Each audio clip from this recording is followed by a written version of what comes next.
Hey, what's good? Joshua Sales was a kid that was taught life ain't fair.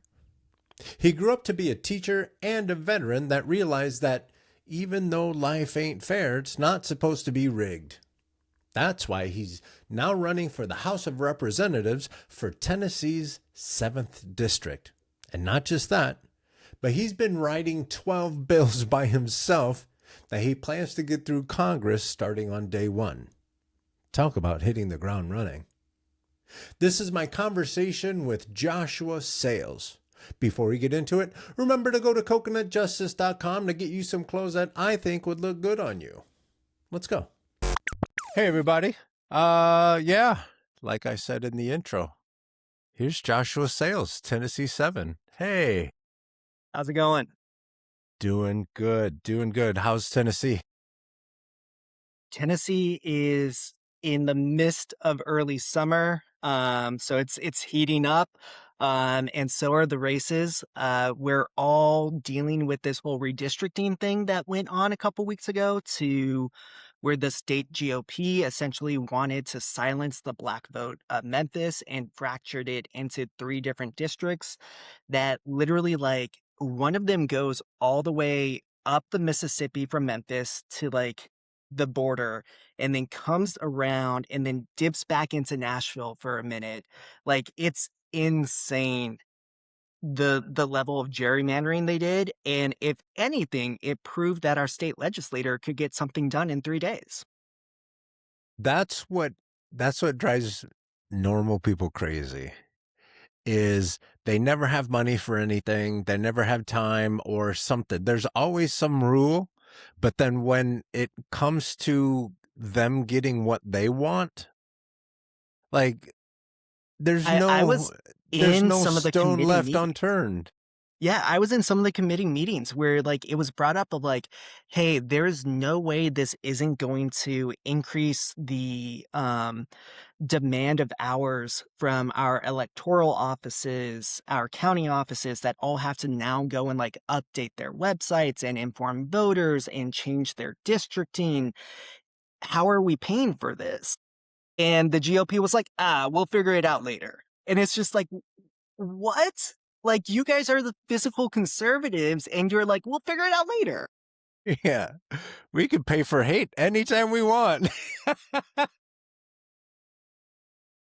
Now, I wanna dig in a little bit because you said that this was to basically disenfranchise black folks and minorities and stuff. Um, there are some that will say that's not true. We're just trying to make it fair. Like whatever it was that the Supreme Court said, we're trying to do away with the unfairness and all that stuff. Like, what's the proof that they're doing this to disenfranchise black folks? Sure. So, one, I would point at the fact of, if we look at specifically the area that they wanted to break up was Memphis, Yeah. right? We know this. They named it themselves. And Memphis Memphis, is how black is Memphis? I don't quote me, but it's like over 60%. Yeah.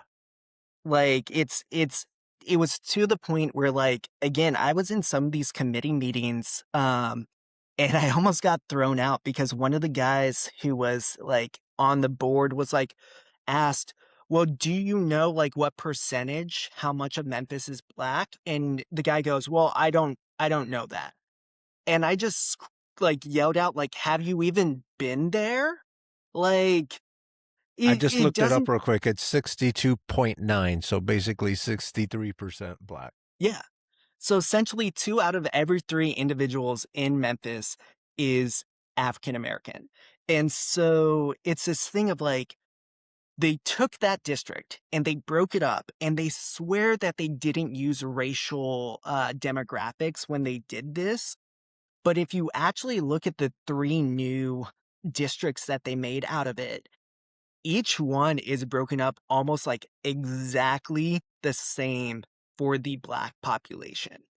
Um, to the point where it's like, no, this is 100% to dilute the black vote because we know that people of color, black or brown, typically, not 100% of the time, right? They're not monolithic, but typically do vote on the Democratic side. And so it was the only, Tennessee has 9 districts. It was the only district that was blue. And so they broke it up, hoping that that will give them 9 out of the 9 for Tennessee, despite the fact that Kamala Harris walked away with like 38% of the vote. And so statistically speaking, it should, for fair representation, be like more like 3-6. That is, and and they're doing it in broad daylight, saying, "Yeah, all of this is legal." And this has been going on for a long time. Well, they had to literally change a law before they did this because there was a law within within the like the Tennessee like legal system that stated you could not redistrict in between census.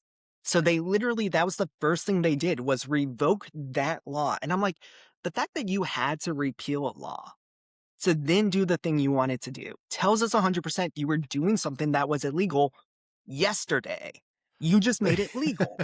But yet, when it comes to educating kids and feeding families and not ripping normal people off, like, we can't do anything. Those are just the rules. Yeah. I don't know how many times I've had conversations with people about like the people who make the laws get to decide everything, right? And if we don't hold them accountable to our own morals and standards, then what are we even doing as an Yeah, electorate? yeah, yeah. And look at not. Let's go off of that too. America. I'm addressing America right now. America, Mhm. comma. We have people that would work the government for a salary, and they would do it without PAC money. They would do it just for the salary. They don't need to do insider trading. They don't need to do all this stuff. So please, please stop falling for the trick that is these people that continue to tell you that government insider trading to feed their families, it should be legal. It shouldn't. Absolutely, right? The fact that someone thinks that they need to rely on insider trading to feed their family should tell you where their importance is. And I would even have more respect for these individuals if they said, "Hey, I'm putting it in a blind trust," right? I'm not getting rid of any of my assets. I'm just putting it in a blind trust. Fact that they're literally saying like, "No, we have to cheat. We have to have insider trading." Because again, insider trading is just cheating. It's literally, "Hey, I know that this bill is about to pass and this company is going to get a government contract, and so I'm going to buy into it before that's announced." Like they're literally saying, "Hey, we get to cheat the American people in the American stock market in order to like," which beyond the fact, like I am completely transparent with people. I've said more than a dozen times on the campaign trail. I am a public school teacher. My salary is public knowledge.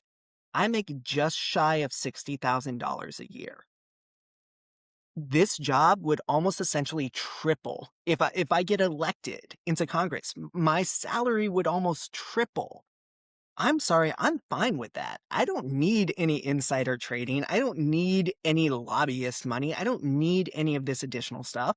I am more than happy, even one term, I'd be able to pay off my car, pay off my student loans, get some renovations done on the house that need to be done, like a new roof and stuff like that. And like, I would be happy with that. So these guys, these women and men who go into our government trying to get rich, like, that just tells you everything you need to know about them. That they are only concerned with themselves and how they can do best for them Mhm. and maybe their family, right? But never for you, the voter. And to grow that, business leaders that cheat. Well, number one, the fact that there's businesses that will say invest money in politicians, that in itself is cheating. Your ideas as a business person are not good enough to grow the economy by themselves. You need to pay politicians.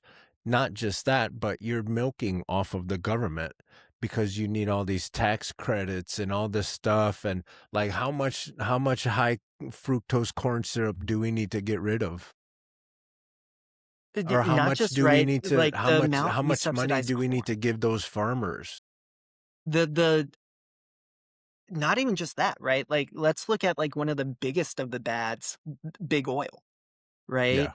The Yeah. fact that when we count not just explicit but implicit subsidies, it's something like $750 billion a year, which means like over my lifetime, I'm 35. Over my lifetime, we've put more than $20 trillion into subsidizing big oil. And fun fact, it And would we're only cost addicted to about, oil. Isn't that yeah, crazy?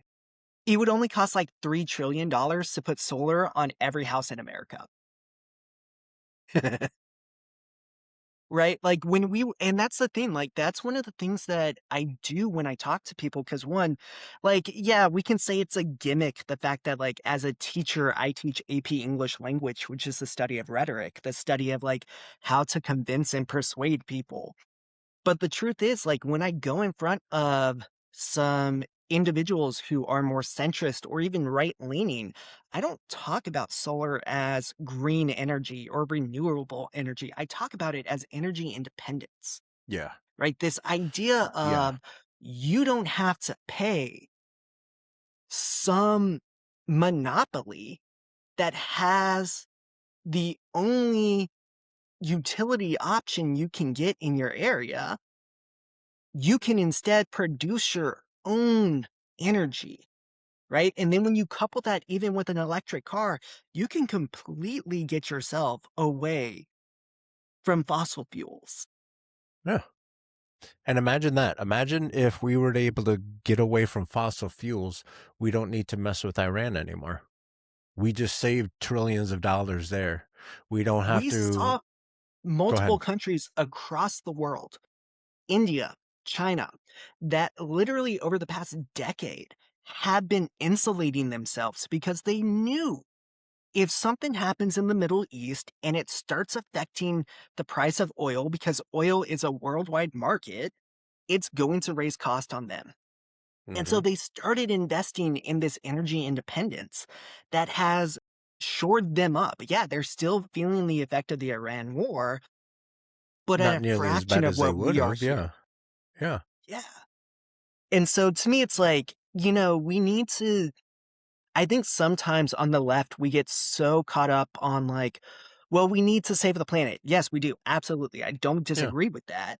Yeah. But if the person you're talking to doesn't believe in climate change, Yeah. you can either start having a conversation with them about climate change and trying to convince them on that, which isn't convincing them to like go for solar, or you can start talking to them about energy independence and how that saves them money, saves our economy money, and keeps our military prepared. Like, talk their language. Yeah. Yeah. And uh, and it's just cleaner. There's no such thing as clean coal. There's no such thing as like anytime you burn something, there's no such thing as clean wood when you're burning it. It's not. Like eventually wood, if you burned a bunch of wood, eventually that would also turn into a problem. Yeah, Like, absolutely. and if you think I'm lying, start a campfire and get in there real close and blow into the fire and see if you don't almost pass out. Better yet, go ahead. Actually, I don't know if I want to say this out loud, but like go ahead and like start a fire in a enclosed structure and see how long you can like survive in there. Like again, Yeah. people on the internet do not do that. I'm not Do not endorsing do that in any that. way, shape, or form. We're trying to But tell you like the it's story that yeah, you will stop breathing. yes. So don't do that. Please don't. Please don't. I wanted to go back to like China and this will eventually get into the education conversation too, but China trying to figure out how to become energy independent, they have not only used, I mean, they use coal and oil and stuff like that still because they're a manufacturing powerhouse. We don't build anything in America anymore. But they're doing things like they're burning the old school stuff. They're doing solar. They're they're um they're using gravity. So they have like a pillar with two weights and the gravity that's doing the pushing and the pulling. Yeah. And they're creating energy. When's the last time you heard someone say, "Ooh, you remember in Tennessee when we were using gravity to make energy?" We don't talk like that because we're not doing things like. But like the thing I remind people, and this is even like within the language of my energy bill, is TVA, Tennessee Valley Authority, was originally designed as a clean energy. It was all when the TVA first started, it was 100% hydroelectric. And it was only over time as the coal industry like took a hold of this area that it transferred more towards burning coal, and now they're trying to build all these LNG plants with like the promise of, oh, and then in 20 years we'll build solar. And it's like, what, why why not just get there now? And like we know the Yeah. truth, right? We know the fact of these monopolies can only charge us when they have incurred debt themselves, and so they're incentivized to build the LNG plant before they build the solar, because then they can pass more cost onto the consumer. And as a government, we need to kind of like put our foot down and be like, that's nonsense. That's not what we meant when we like wrote that rule. You're finding a loophole in it. Like, either do what's right or we will go back and amend it so that you have to do what's right. And how frustrating is it? You know, I'm a small business owner, all the things. But it's frustrating when you have business owners, instead of focusing on creating a product or a service that is beneficial, Hmm. you have business leaders that are constantly looking for loopholes so they can cheat. Yeah. Yeah. And it- you know, I think a lot of it comes down to the American ideology of like this whole like lone cowboy on the Western frontier fighting for himself, where it's like, you got to do what you got to do. And it's like, but you don't. You Like, don't. That's all horseshit. And for the record, that's all horseshit because when we started this whole thing, I wasn't there. I wasn't there. It was 250 years ago. But when we started this whole thing, the first words were we, the people. we the people, in It order to wasn't, form a hey, more perfect union. yeah. It wasn't, hey, uh, dude with personality problems that thinks that nobody likes you and you think that you need to be out here being a Western superhero. That's not the fucking case. You can just say Elon. You don't have to like allude to him. No, to me, Elon is a moron. He's so dumb to me. I don't understand why. I don't understand. Sure, he might be geeky and techie and stuff like that, but he's been handed everything. But he's not even geeky and techie, right? Like if you watch any of his interviews where they're like, "Can you explain this to us?" He's like, Yeah, I could get an engineer to do that." And it's like, right, I thought you knew all this. I thought you were the one who invented right, this. I thought you were the one who's like running this company. right. No, you're absolutely right. He was handed everything. We know this, and And he's as just a much as he dumbass wants to deny it, yeah, because people think that he's all that and a bag of chips. They just sit there and blindly follow him. Oh, look, let me tell you, I'm going to point to anyone who is a huge fan of Elon. I'm not, I'm a fan of Elon's products. I think he does a good job with the Teslas. I think those are kind of dope ass rides. maybe not the Cybertruck, but the The original Cybertruck is Teslas. hideous. The Cybertruck is hideous. But how is it that you meaning Elon, had control over Doge, and you're still in good with the president when you went back onto Joe Rogan, and Joe Rogan said, what's the word I'm looking for? Uh, how much wasteful spending and not bribery, but whatever that word is that I'm looking for right now. How much is there? And he said, oh, 1 billion, at least 1 billion. 2 billion, 2 billion. And I'm like, and I can see everyone who sniffs Elon's farts being like, oh, look at, he's so smart. He's so smart. And I'm like, bitch, you were in charge. Where's the spreadsheet? Yeah, Where's the absolutely. spreadsheet? So you can say, look, right here. These people, they're the ones who took $2 trillion. These here, they took 150 billion. But you know why he doesn't do that? Because that's him and his boys. Hmm. They're the ones that have their hand in the cookie jar. They're the ones that believe in welfare when it comes to them and their friends. They're not worried about welfare when it comes to the minority populations and the people that are struggling. Yeah.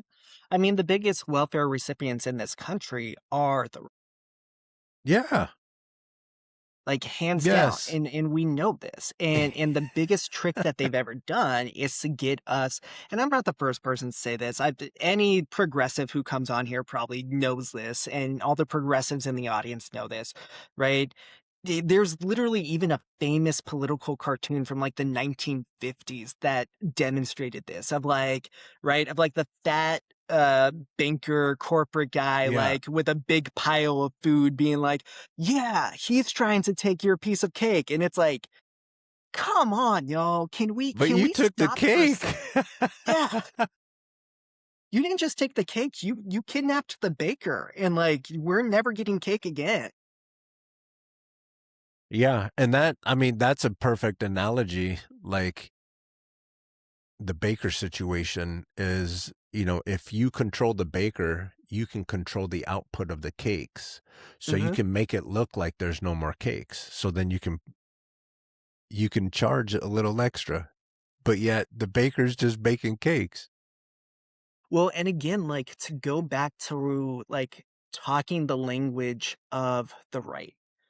One of the things I've learned to do is talk about this fact of like, right, people on the right want to see lower taxes, right? In their Right. head, that means for them. But in reality, the GOP cuts taxes for the rich. But so I look at them and I go, so let's talk about the fact that what does it mean for a company that you work for to keep your wages low while their revenue goes up? Isn't that effectively a tax within that business system that they are taxing your labor in order to gain more themselves? Right. And so it's this thing of just like reframing some of these conversations where I've had tremendous success time after time with these people who are like, I've never thought of it that way. And I'm just like, I I know. I had to sit there for an hour and think about it myself to like figure out how to like phrase it. Like I'm sure you didn't think about it that way because, and this also brings us back to education. 53% of adult Americans read at a 6th grade level or below. No, And wow. all across the South, education has been under attack for decades. Isn't that wild? It is and it isn't, right? Because like we know Trump has said himself, educated people don't like me. We Yeah. know statistically speaking that the higher education level you have, the more likely you are to vote progressive. And so to me, it's wild to think about like America is that far behind on education, but it's not wild to me to think about if I wanted to guarantee my success for generations to come as a right-wing politician, what better way to do it besides for attack education? Yeah.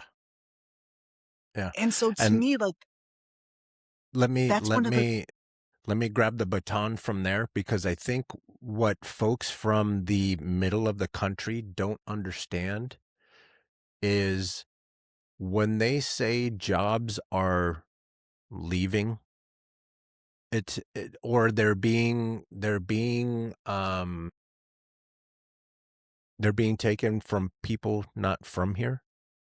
When I say something like that, generally speaking, folks think that I'm talking about these farming jobs, and that I'm talking about, all these jobs that they have you scared of brown people.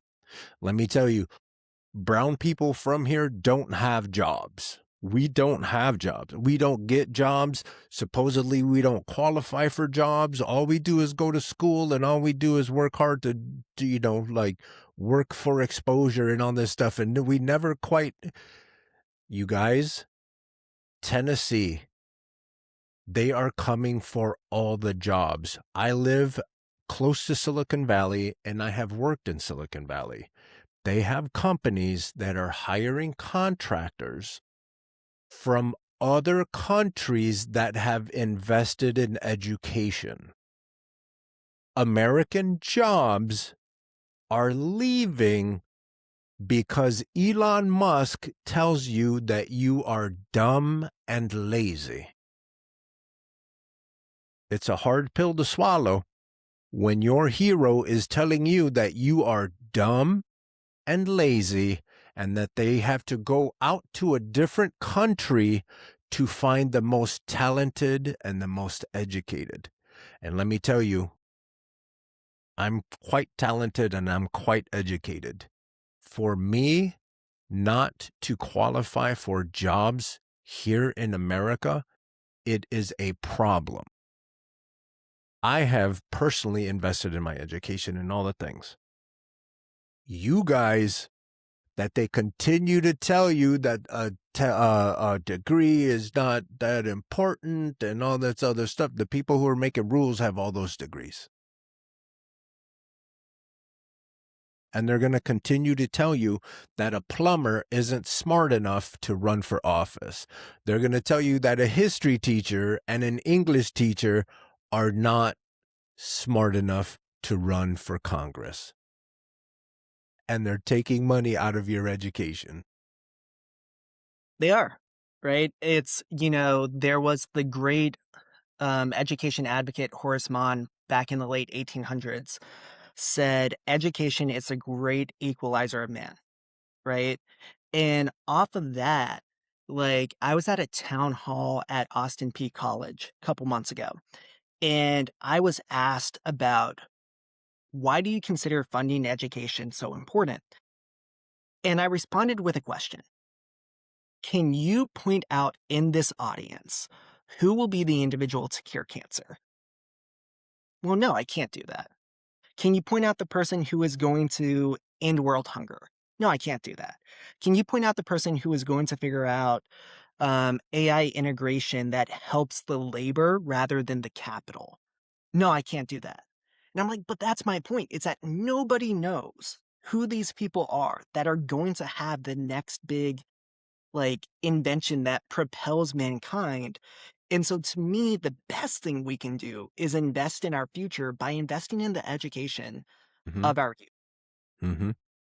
And by changing education, you change the culture.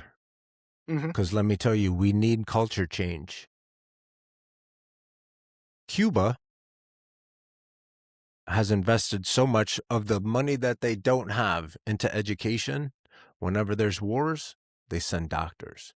In Cuba, you can get a degree, or you can get free education from kindergarten all the way up to your doctorate. Cuba is on the verge of fixing Alzheimer's. I didn't know that. Oh yeah. Did you see that Japan, who also invests in education, and Japan has figured out a way. They have some kind of medication you put on your tooth and it grows your tooth back. I actually have a buddy who's doing research in North Carolina that like talked to me about that. Yeah. So no, I knew about that one. I thought you were going to talk about how Japan has a drug that doubles the life of cats. To make cats live to like 30, which as a cat Oh, owner, like do that I'm for excited dogs. about that. Do that. I'm I'm like, get allergic that to here cats. Do that. now. Do that for dogs, and we got a deal. But so, right, it's this idea of education has investing in education has one of the highest return on investments, which I hate having to talk about it that way because like again, like it's one of those things where it's like I'd rather just talk about like the good it does people, but we have to talk about it within a capitalistic society as the investment that it is, right? And we know that investing in education guarantees a return on investment. It's part of one of the 12 bills I'm running on. The Open Door Act is an education bill that guarantees free public college to every person in America. And that Yeah. is if they want to go all the way up to a doctorate, because I look at it as a simple investment. We know that a person who holds a bachelor's earns over their lifetime about $2 million more than someone who just has a high school degree. So even if we only tax that at 10%, which let's be honest, it's going to be taxed higher than that by the time you factor in sales tax, property tax, all that type of stuff. Even at 10%, that's $200,000. That's about the cost of most like public schools for 4 years. So to me, it's like, no, we get our money back quite easily, if not more. So why not invest and allow more people to get these degrees so that we increase our economy? And it's a well known fact that a highly educated populace is less violent. Hmm. And not just that, we know that it works. We know for a fact. If you look at any rich neighborhood in this country, you don't even have to look that far. Go to any rich neighborhood and look at the school. Look at all the after school programs they have. Look at all the wonderful teachers they're allowed to hire. Look at the wonderful small class sizes. And I know this for a fact because I went to a high school in Chicago that I have seen videos for on YouTube where they couldn't afford, they had to close the library because they couldn't afford the librarian. But then when I was working my way through college, I worked at a high school in the rich neighborhood. They were learning things in high school that I was learning in college. 3D modeling and Photoshop and editing videos and doing all those wonderful things. They were doing that in high school. Well, and it's not even just like the level of education they get, it's the pedagogy behind that education, Yeah. right? Yeah. Forgive me because I'm blanking on the researcher's name, but there was a study that was done in which they looked at low income, middle income, and upper income schools. And they literally observed the teachers and the students. And what they walked away with was this theory that if you go to a low income school, the way you are taught is that you will always be low income. Oh, And you yeah. shouldn't even try to go above that. And in middle income, you're taught, oh, well, maybe if you're really lucky and you work really, really hard, you can go up. But for the Mm-hmm. most part, you're gonna stay where you're at. And then the upper income areas, they were literally being taught, like, oh no, you're the bosses. Like, we're gonna teach you how to be a boss, not Oh, how yeah. to be a worker. And so, like, even like the pedagogy within our school systems That is is so insulting. designed to limit mobility. It That is. is so insulting. I tell this story frequently. When I went to Roosevelt High School in Chicago, and I joined the military. I joined the army because I was walking home from school one day, and a recruiter said, "Hey, are you tired of being poor?" And then, he was treating me like just a normal little Puerto Rican Cuban kid in the street. There was no expectations. And I blew the Army entrance exam to pieces. Everyone brags about, oh, I got an 80. Oh, I got an 82. I got a 119 on that bitch. So when I went into the Army, they were doing the Thank you for ASVAB. your service. Yeah, right back at you. The first time I took the ASVAB was literally, I was a junior in high school, and it was literally just to skip class. Yeah. Um, and so the highest you can get on the ASVAB, because it's done as a percentile.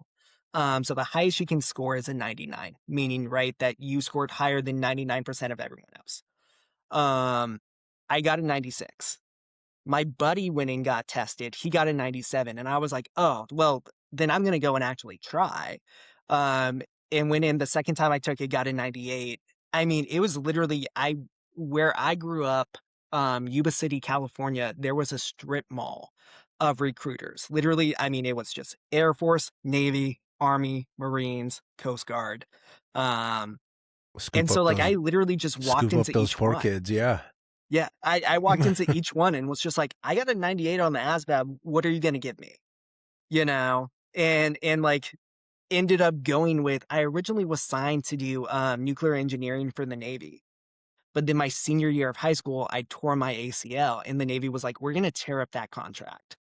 So I had to, like, after rehabilitation, like, went back and got signed up with the Army, who was like, we're gonna put you in a 100-pound bomb suit and have you run around the desert. And I was like, that makes sense. You're in the what do they call it? The not the EOD, not no, but the not the hot box. What's it called? The hurt locker? Hurt Locker. Yeah. Yeah, You're yeah, one of yeah. those guys? That was a great So movie, by the yeah, way. yeah. Um, I just finished. So I'm upfront about this because, like, I believe in transparency and honesty, not just as a candidate but as a human being. I had finished my training, which for EOD is like a year minimum, when I tore my ACL a second time, and so I couldn't finish my 2 mile The same run. one? So yeah, Son of a yeah. We were on a ruck march, and I, like, had jumped from, like, one boulder to the next and, like, just felt it snap right under me, and I was uh like, "Oh, okay, I'm done."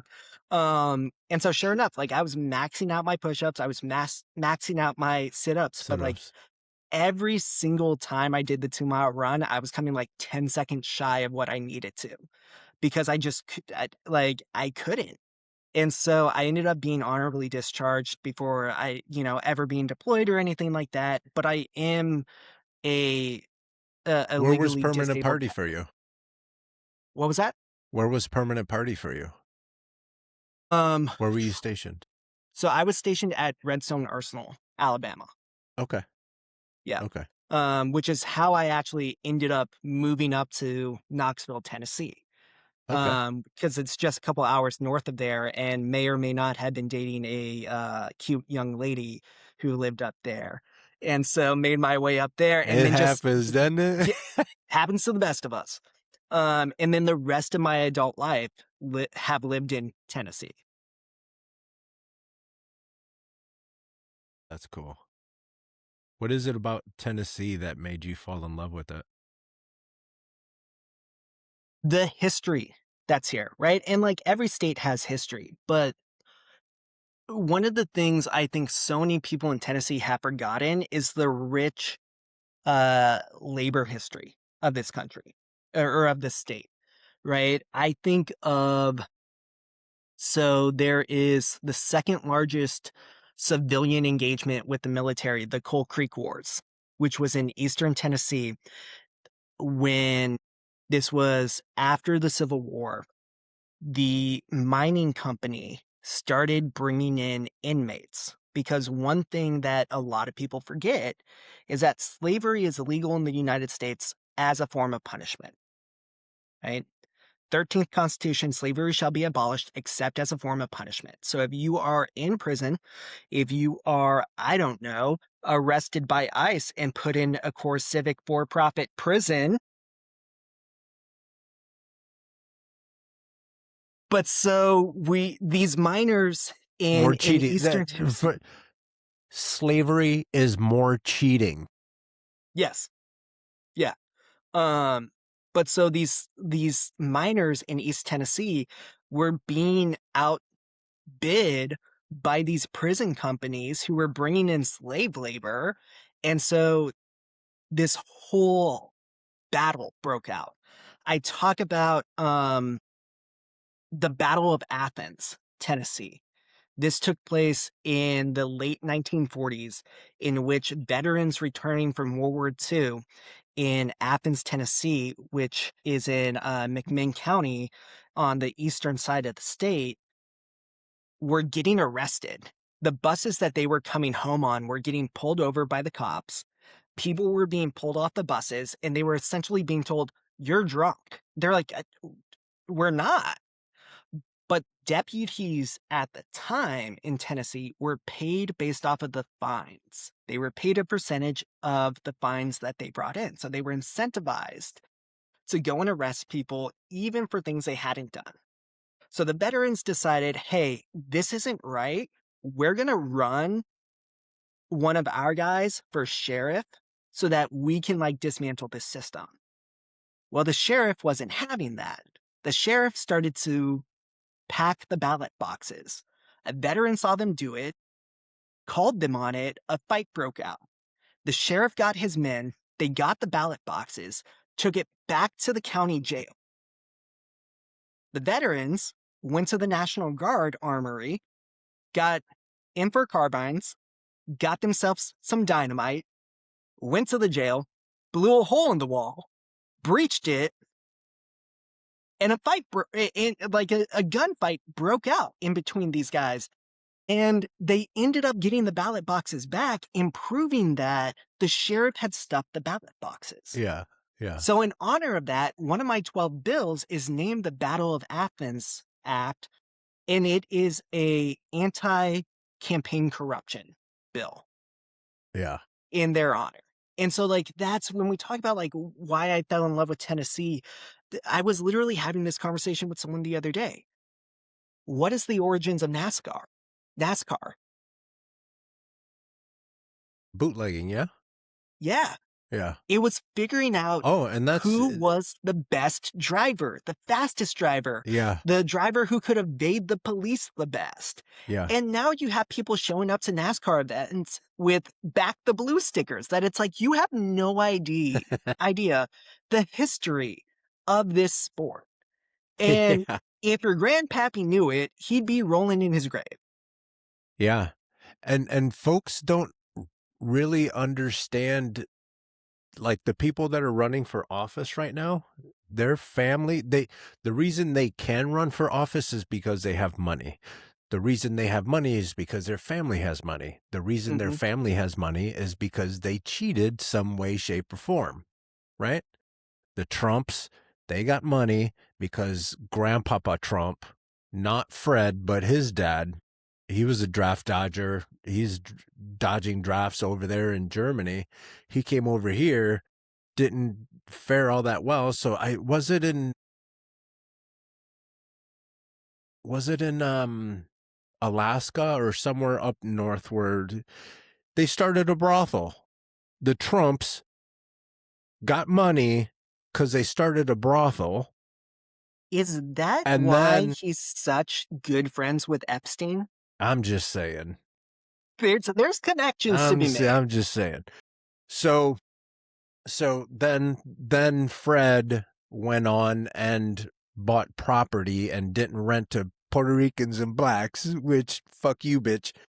And then now we have the third generation. And if you do research when it comes to money, the third generation is always the one that ruins everything. The third generation. Do your research. Not just the Trumps, because I know there's a lot of people turning red on the red side, turning red on the blue side. The Kennedys, they were bootleggers. That's where they got their money from. Well, and so so many times, and I actually love having this conversation because I love to see people freak out. Like I'll be bad mouthing Trump about something and they'll be like, well, Biden, and I'll be like, fuck Biden. Fuck Like, them. do you think I'm a Biden fan? Yeah. By no means. Dude started by saying he got the young vote by saying, hey, I'm going to look into forgiving student loan debt and I'm going to set up a study for it. And then the 4 years go by and like nothing ever came out. Right. And it's not just for student loans. He did this with the kids who were separated from their families. He did this with figuring out, like, could we change the makeup of the Supreme Court? He did this with all this stuff that Yeah. leftists wanted. And then it never materialized. We've seen it with the Democrats forever, right? The fact Forever. that they We're dangled, tired of their bullshit too, people that Republicans. We're tired of their bullshit too. like, yes, I'm running as a Democrat, but I'm running as a Democrat the same way that Trump ran as a A Republican in Republican. 2016. Yeah. Like, Yeah. So yeah, let's go down that path a little bit so we can clarify that for folks. I'm sure. gonna I'm going to assume that you're running under the Democratic banner, if not only to have the resources they have available. Fair? So like call centers, email lists, different things that you have access to, right? And it even comes down to, like, honestly, it comes down to an even like simpler explanation. I am a part of the local county Democratic Party because it is where I got plugged into politics and was able to like start making a difference at the local level. And part of our bylaws is that I'm not allowed to run as anything else. And so I Shit. literally Okay. had to, if I wanted to run, I had to run as a Dem. So if I started a brand new party and I got it well funded and it was called I'm tired of this shit party, would you be able to run under my umbrella? If I renounced my party membership for the Democratic Party, yes. Okay. Okay. Um, it, and so that's what it is. I couldn't even run as an independent because if there's a Democrat on the ticket, Yeah. I'm not allowed to oppose them. So many rules. So Yeah, many rules when it comes to them letting you freely pick pick your candidates. This is the stuff that folks are tired of. This. it is, right? And it's the fact of how many people are tired of it's no longer even the candidate that has the best platform. It comes down to essentially who can raise the most money. And who can sling the most mud to get to the money. Actually, the money is actually the yeah. Yeah, because from what I understand, after what was your name, the next question is how much money did you raise? Yeah, truly. And it's a thing where, you know, it bugs me in a lot of ways when you think about the fact that every single one of these races is raising between Democrat and Republican minimum $1 million. One of the biggest ones we've seen was like 30 million. And so when you multiply that by the 400 plus elections going on, it's like we're putting $1 billion plus into just getting people elected. Like, what That's could it. we do with that That's money to it. actually help people? Exactly. That's always been my question is like, you work so hard to get this money to then get the ads and then you get the social media posts and you get to go and you throw dinners and you do all the things. If you worked half as hard to fix education or to fix infrastructure or to get money out of politics, I I haven't been in the race. I haven't been in the mix. I'm not interested in living that life. But to me, math is simple when you think you're spending all that energy. You could be spending that energy over there actually making change. Yeah. But no, And you so want to hang out it's, with the cool kids. yeah. And so, like, one of the things is that, like, yeah, I have not raised much with my campaign. D- I'll put it this way: I have raised so little, I do not have to file with the FEC yet, which is saying a lot. So you But like at challenges. Good. Yeah, but at the same time, like, most of the people I talk to, it's hard for me to look at the single mom of 3 who's Yeah. making 25,000 a year and be like, "I need you to give me $500." Yeah. No, Yeah. instead what I ask is, "Hey, can I get a guarantee from you that you're gonna talk to 5 of your friends about me? Because that's worth the $500 to me." I'd rather have you out there talking about, like, the conversation we had and how you trust me as a candidate, or even just inviting them to my next thing so that they can see me firsthand. I'd rather have that than for you to give me the $500 so that I can buy a Facebook ad and put money in the hands of Zuckerberg Yeah. to get Yeah. the 5 people. Why not Yeah. cut out the middleman? I'd rather do like a Facebook Live or an Instagram Live something and talk to you guys straight. Yeah, Like exactly. we understand that you guys are struggling. We get it. We understand that you can't buy groceries, but rich people, they're they're they're overweight and it's not an accident why they're overweight. Look at him. Look at the president. He's oh no, my bad. He's very healthy and 225 pounds, they say. Fuck off. So, like, between my wife and I, we make I'm transparent with this stuff. We make $130,000. She is a medical researcher for Vanderbilt. She has her master's degree. I'm a teacher in the Nashville area. We make $130,000 between the two of us, and we're struggling to make ends meet. We're considered upper middle class for the county we live in, and yet we're struggling to make ends meet because the mortgage on the house, which I never would have been able to buy if I didn't have the VA home loan, is Yeah. 3 times what my parents' mortgage is on the house they bought back in 1998. And student loan debt, because because I was in the Army for such a short amount of time, I never finished my contract, they only gave me a partial VA loan for the GI Bill. And so I still had to take on some student loan debt of about 30,000, and it was on pause with the SAVE plan, and now Trump's turned it back on. I just had to figure out how to get $400 out of my the cost of groceries, the fact that we live on a small farm where we try and garden ourselves to be as independent as we can, but that also means that one of our vehicles, I have a hybrid that gets 50 miles to the gallon, and then we have a farm truck that gets 15 miles to the gallon. And so, like, we literally I'm working from home today, so I told the wife, "Take the Kia, Yeah. take the better vehicle." Yeah. But it's these things where it's like, why is anyone who's making as much money as I'm making having to make these decisions and having to, like, be so stringent with their budget? And the thing is, yes, I am grateful that we make that much, but it also makes me so much aware of, like, what about the people who make less? Hmm. The fact that the median household income in my county is 80,000, 50,000 less than what I make. And that's the median. So that's half of the households in this county make less than that. Yeah. Yeah. And so if I'm struggling, I know they are. Yeah.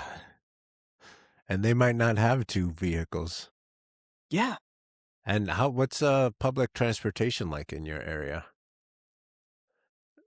Um, So more of a as someone challenge. who's Yeah. We've got a meager bus system. The wife has, like, looked at, because she has to drive into downtown Nashville for her job. And Yeah. so she's looked at, well, she can drive to the suburbs of Nashville and then, like, get on the bus, and, like, it would cut her gas cost in half. And how about But parking? Do you guys have to pay for parking there, or is it like yeah. Chicago where anything you do, you put a bicycle, you have to put 50 cents in. You don't have Oh to my do gosh. that into it. Parking here in Nashville is horrendous. Yeah. It is, I want to say the last time I went into downtown Nashville for just like 2 hours of parking was like $30. Jesus. Yeah. And they For the like day? for the 2 hours. If I Oh, wanted to stay for the Jesus. day, it would have been $50. And this was literally me going and dropping off like paperwork to run.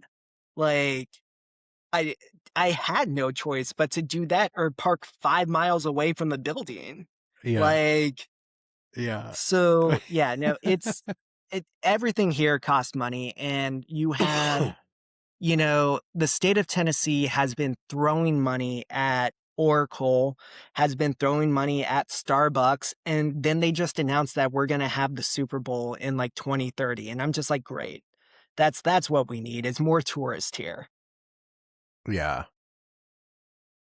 That's the double-edged sword, because the infrastructure, or, like, it might not be sufficient for what they're trying to do. But then you kind of need that foot traffic to stimulate the economy. But that's not where the problem exists. The problem exists, you have rich people who are taking tax money to do things, and I'm feeding off of what's happening in Chicago right now with the whole stadium thing, right? The Bears organization is trying to get the city of Chicago to chip in way more money, because apparently these super wise, incredibly talented, super smart business people can't figure out how to pay for shit themselves. So they Right? go to We the know they go to the that's not the government. case. Right? We know the case is simply that they know they can get the government to pay for part of it. So why would they Yeah, ever do that? right. Why would they pay for it out of their pocket when they can get the taxpayers to pay for it? And they make these promises of, oh, it's going to increase sales tax because more people are going to come out for this. And like, we know this has been studied that that is not true. The local government never makes back the money that they invested into stadiums. And we have that happening in Nashville as well. The Titans are having a brand new stadium built right next to their old one because, quote, it was cheaper to build a new one than to repair the old one. That I'm Have just they like, have they done make it make anything? sense. Have they done anything for the bus system, for the subway? I don't know if you guys have subways there, but No, we don't have no. a subway. Primarily because like Middle Tennessee has so much limestone, it's like really difficult to like build a subway system. Um, but the Davidson County or the Nashville mayor, Freddie O'Connell, one of his big things has been like transportation infrastructure. And like they are making the bus system better, but it's one of those things where it's like it's not enough. Yeah. It's not. Um, and especially for how much we're investing into the new Titan Stadium, how much Yeah. we're investing into having the Super Bowl in a couple years. Um, And Mrs. it's all Sales just wants to go to work. She's not worried about a Titan game. She wants more buses so she can get to work. because again, like the bus system right now, if she were to drive into the suburb and then like take the bus in, we've done the math, it would add 45 minutes to her commute each. That's I used to live in LA, and at different points in my life, and even up here, I used to when I used to I lived north of San Francisco, Mhm. and Santa Clara is south of San Francisco. So you have the bay. I live at the top, and I used to work at the bottom. Yeah, It yeah. would take me 3 hours to get to work. Traffic is the worst waste of life. I lived for just like 6 months with my grandmother. She wasn't doing well. She lives in San Lorenzo, which is East Bay, just south of Oakland. And at the time, I got a job working in Fremont, which is only like 5 miles to the south. And it would take me on a good day 45 minutes to get to work. Yeah, So no, I understand, like, and that's like here it's in Nashville when brutal. they're like, "Oh, the traffic's so bad." I'm like, "Y'all don't even You don't. recognize. Hey, You don't know." go to LA and sit in the 405 for a few hours. You tell me what's going on. It is traffic is so bad in LA that I have seen people brushing their teeth, reading the newspaper, reading a book, taking a nap. Like I've seen all of it. It's crazy. It's Yeah, crazy. but so I think, right, reeling this back in, because I'm very much one of those people that, as you can tell, like I can have a conversation for hours and hours and hours, and we can talk about 100 different subjects. But like bringing it back to like the campaign and like the fact that politicians are hired to do a job, and how many politicians don't, right? I was just Yeah. reading a news article how this latest session of the House has had one of the lowest amount of work days of Yeah. all time. 20 what's it's 2026, 2025. They worked 147 days. It's insane how little they work, and the fact that, like, right, we know that Mike Johnson like sent them home early for Memorial Day because he wanted to avoid the vote on the War Powers Act. And it's like you're only delaying the inevitable. The thing that, like, if you know it's going to pass, you're literally delaying the will of the people. Yeah. And if you think this president has the will of the people in mind, you are incorrect. His And so, actions, what he says, he's a clown. He's a comedian when he's up on stage. But you have to pay attention to what he's doing. and that's the key point, right? Paying attention. And part of our economic system right now is the fact that so many people are overworked, that Mm-hmm. they're too tired to pay attention. Mm-hmm. They're too Mm-hmm. tired to even fight back. And Too, that's and you're gonna be too intentional. tired to chase your own dreams. Hmm. You're gonna be way too tired.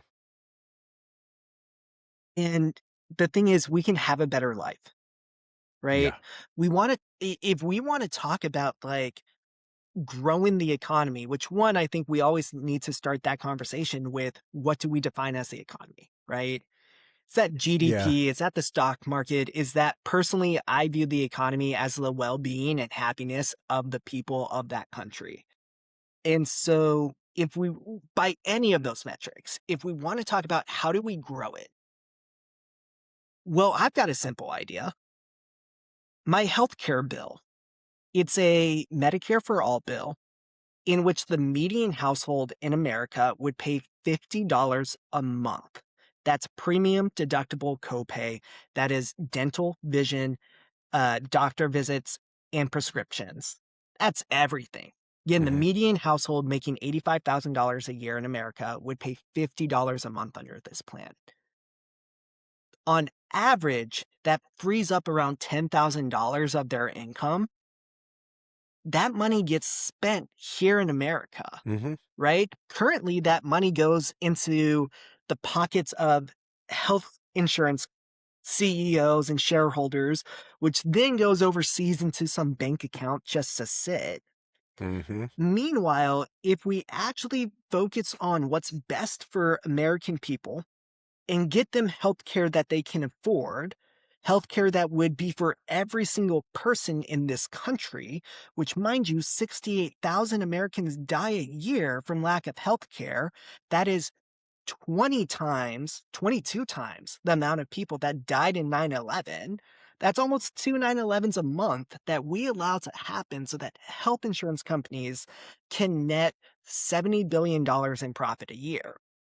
Meanwhile, if we turn that around and we say, hey, we're not doing that anymore, we're going to do what every other developed country in the world does, which is a universal healthcare system, that $10,000 that goes into the pockets of the families gets spent in local economies. Mm-hmm.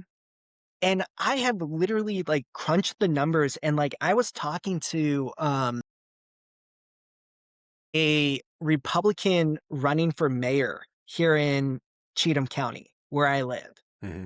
And I was like, hey, we disagree on a lot of things, but what if I told you that if you got me elected and I was able to pass my healthcare bill, the sales tax revenue for Cheatham County would go up $10 million a year, Mm-hmm. which is a 5% increase in the budget. I was like, what could you do with an extra 5% in the budget without raising anyone's taxes? And he was like, well, I could like, there's so many projects that I wanted to do that I could have paid for. I could, talking about like paying teachers, that money can go directly back into paying the teachers. So many people, I live in Cheatham County, but I teach in Davidson County because I get paid 20% more to do that. Damn. And I'm Nice. sorry, like all kids deserve a good education, but I also need to pay the bills. Oh, yeah. And so it's like, what would that look like? Now Cheatham County can afford to pay for better teachers, and then our education gets better and we build it back from the ground up, right? Mm-hmm. It looks like we are getting here in Tennessee more and more snowstorms and ice storms Mm-hmm. that we don't have the infrastructure for. My county has like 2 snowplows. So in January, when we had an ice storm that literally knocked power out for a week here in my house, if we did not have a gas fireplace, we would have froze to death. Jesus. Realistically, Yeah. we didn't see a snowplow for 5 days, so we couldn't even get out of here if we wanted to. And so it's this thing where it's like, okay, well, $10 million extra a year, you could pay for that stuff. You Yeah. could pay to start burying some of the electric lines so that that doesn't happen. You could do so much with that money. And that's for Cheatham County, which is a small county. We start talking Montgomery County up where, gosh, people are going to crucify me. I'm blinking on the name of the military base that's up there. Um, anyways, we're talking like they would have an extra $200 million. We start talking about Nashville itself, they would have almost $1 billion in extra sales tax revenue. The state of Tennessee would have about $10 billion more. Fort Campbell or Fort Knox? Fort Campbell. That's the one. But so when we talk about like, it's what I call big government for small government. Mm-hmm. Right? The fact of allow big government to take on these bigger complex issues, such as the healthcare insurance complex that we are fighting these days. Mm-hmm. Let the federal government handle that, because no small government is ever going to be able to. But because of that, we're able to free up resources for small governments. And we have here in Tennessee, we are the #1 state for rural hospital closures per capita. And the thing is you got to realize, because I've had people be like, well, if you're doing Medicare for all, Medicare only pays like 85% of the bill. So how are these rural hospitals going to keep working if you're only giving them a fraction of what they're owed? And I have to remind people that when we talk about rural hospitals, only about half of the people that are billed actually pay their bills. Because again, we're talking rural communities where people don't have health insurance and they can't afford the healthcare bill. And so 85% of 100 is 85. 100% of 50 is 50.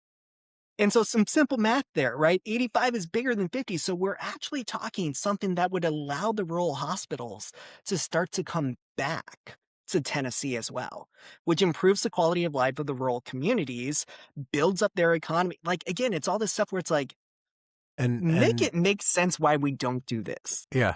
And a city boy, me, looking at rural America, you guys are dealing with big machinery. You guys are dealing outside in the weather. Like you guys should have healthcare more than more than city folks. Like we tap on a computer. That's you know what I'm saying? Like we, you guys are growing our food. You guys are you know doing all this hard labor. You need healthcare more than we do.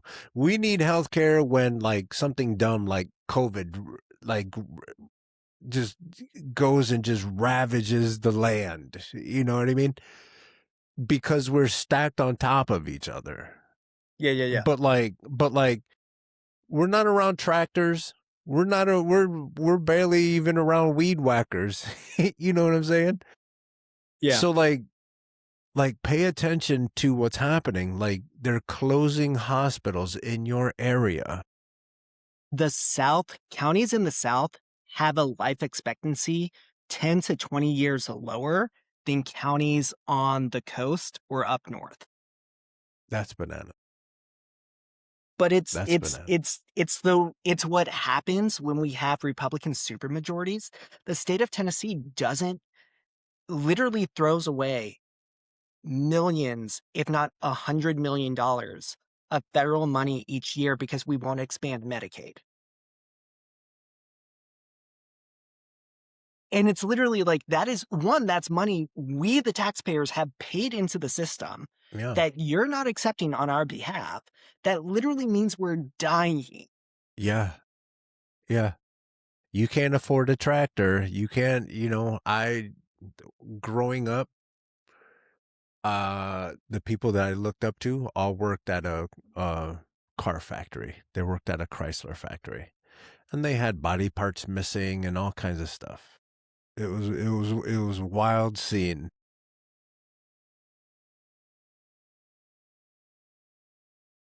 If you are putting your body in a dangerous thing like you're dealing with combines and you're dealing with seed spreaders or whatever the hell it is, these all this heavy machinery that you guys are dealing with, I, as someone who likes to eat food, I want you to take care of yourself. I want you to be able to go to the hospital when you need it.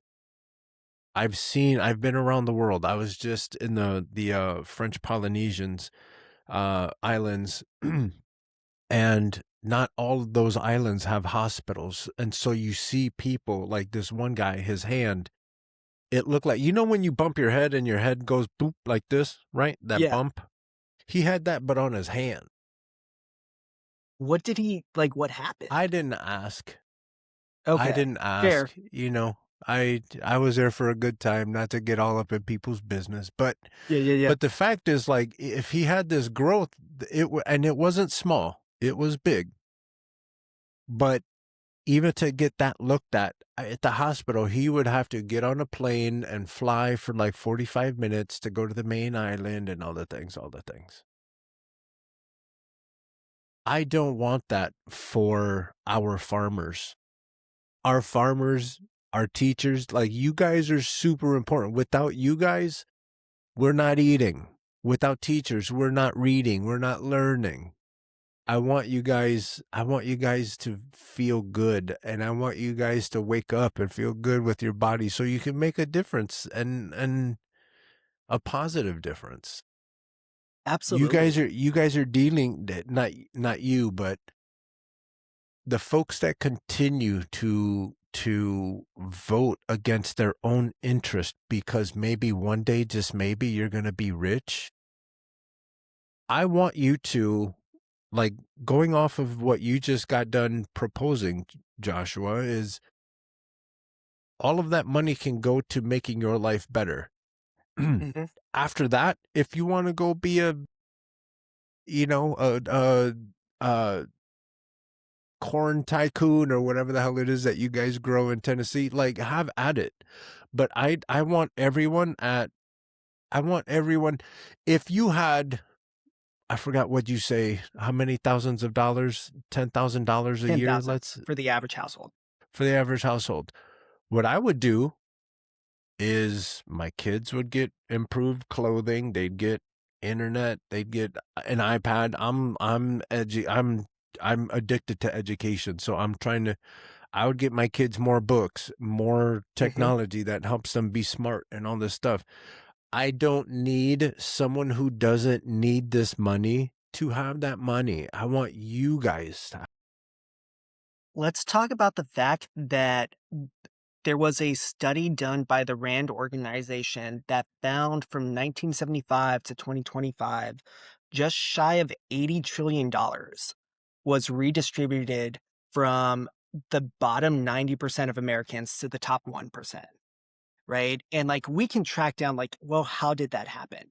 Well, most of it boils down to our good old boy Reagan in Reaganomics. Yeah. The fact that there were, under Eisenhower, the original anti fascist, the top marginal tax rate was 91%.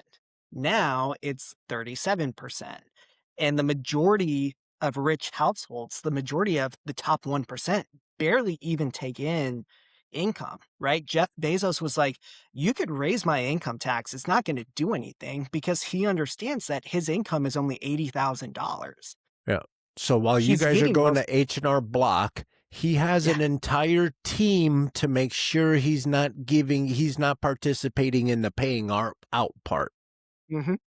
And so that's what a lot of my bills are designed to do is just like get rid of those loopholes, right? It's saying that my the first bill I wrote is called the Mustard Seed Act. It takes Social Security, which our own Department of Treasury has said will not be solvent in 7 years, meaning that someone who is 60 years old today, in 7 years when they go to graduate, or not graduate, sorry, I'm still on teacher mode. When they go to retire, will only be getting 83% of what they were promised. And there's two things that we need to do in order to change that. The first is there is the Social Security income cap. If you make more than $184,500 a year, every dollar over that is no longer taxed for Social Security. The second thing is, again, when we talk about like these billionaires, the majority of the money they make, 99.999% of the money they make is in capital gains, which is never taxed for Social Security. So we just simply say, hey, that's bullshit, and turn those around and say the income cap is gone and capital gains, which is income because that is money you're making, is going to be taxed. Social Security becomes solvent for the rest of time. Like That's huge. the French literally fight their government every 5 years when their government's like, we're going to raise the retirement age. Meanwhile, here we're like rolling belly up, being like, yeah, go ahead, raise our Yeah. retirement age. Take the retirement money that we were Everybody's promised. lazy. Everybody's Yeah, lazy. nobody wants to work, What? despite the fact that we all have 2 or 3 jobs. And so it's this stuff again where it's like the Hey, money's there. and let's reflect on that a little bit. Everyone, not everyone, but there's a lot of folks who aren't quite making ends meet. They need 2 and 3 jobs. Do you honestly think that rich people have 2 and 3 jobs? I They're going to hide honestly it. think They're most going to hide it. They're CEOs going to work say, like oh, I 12 have, hours a week. yeah.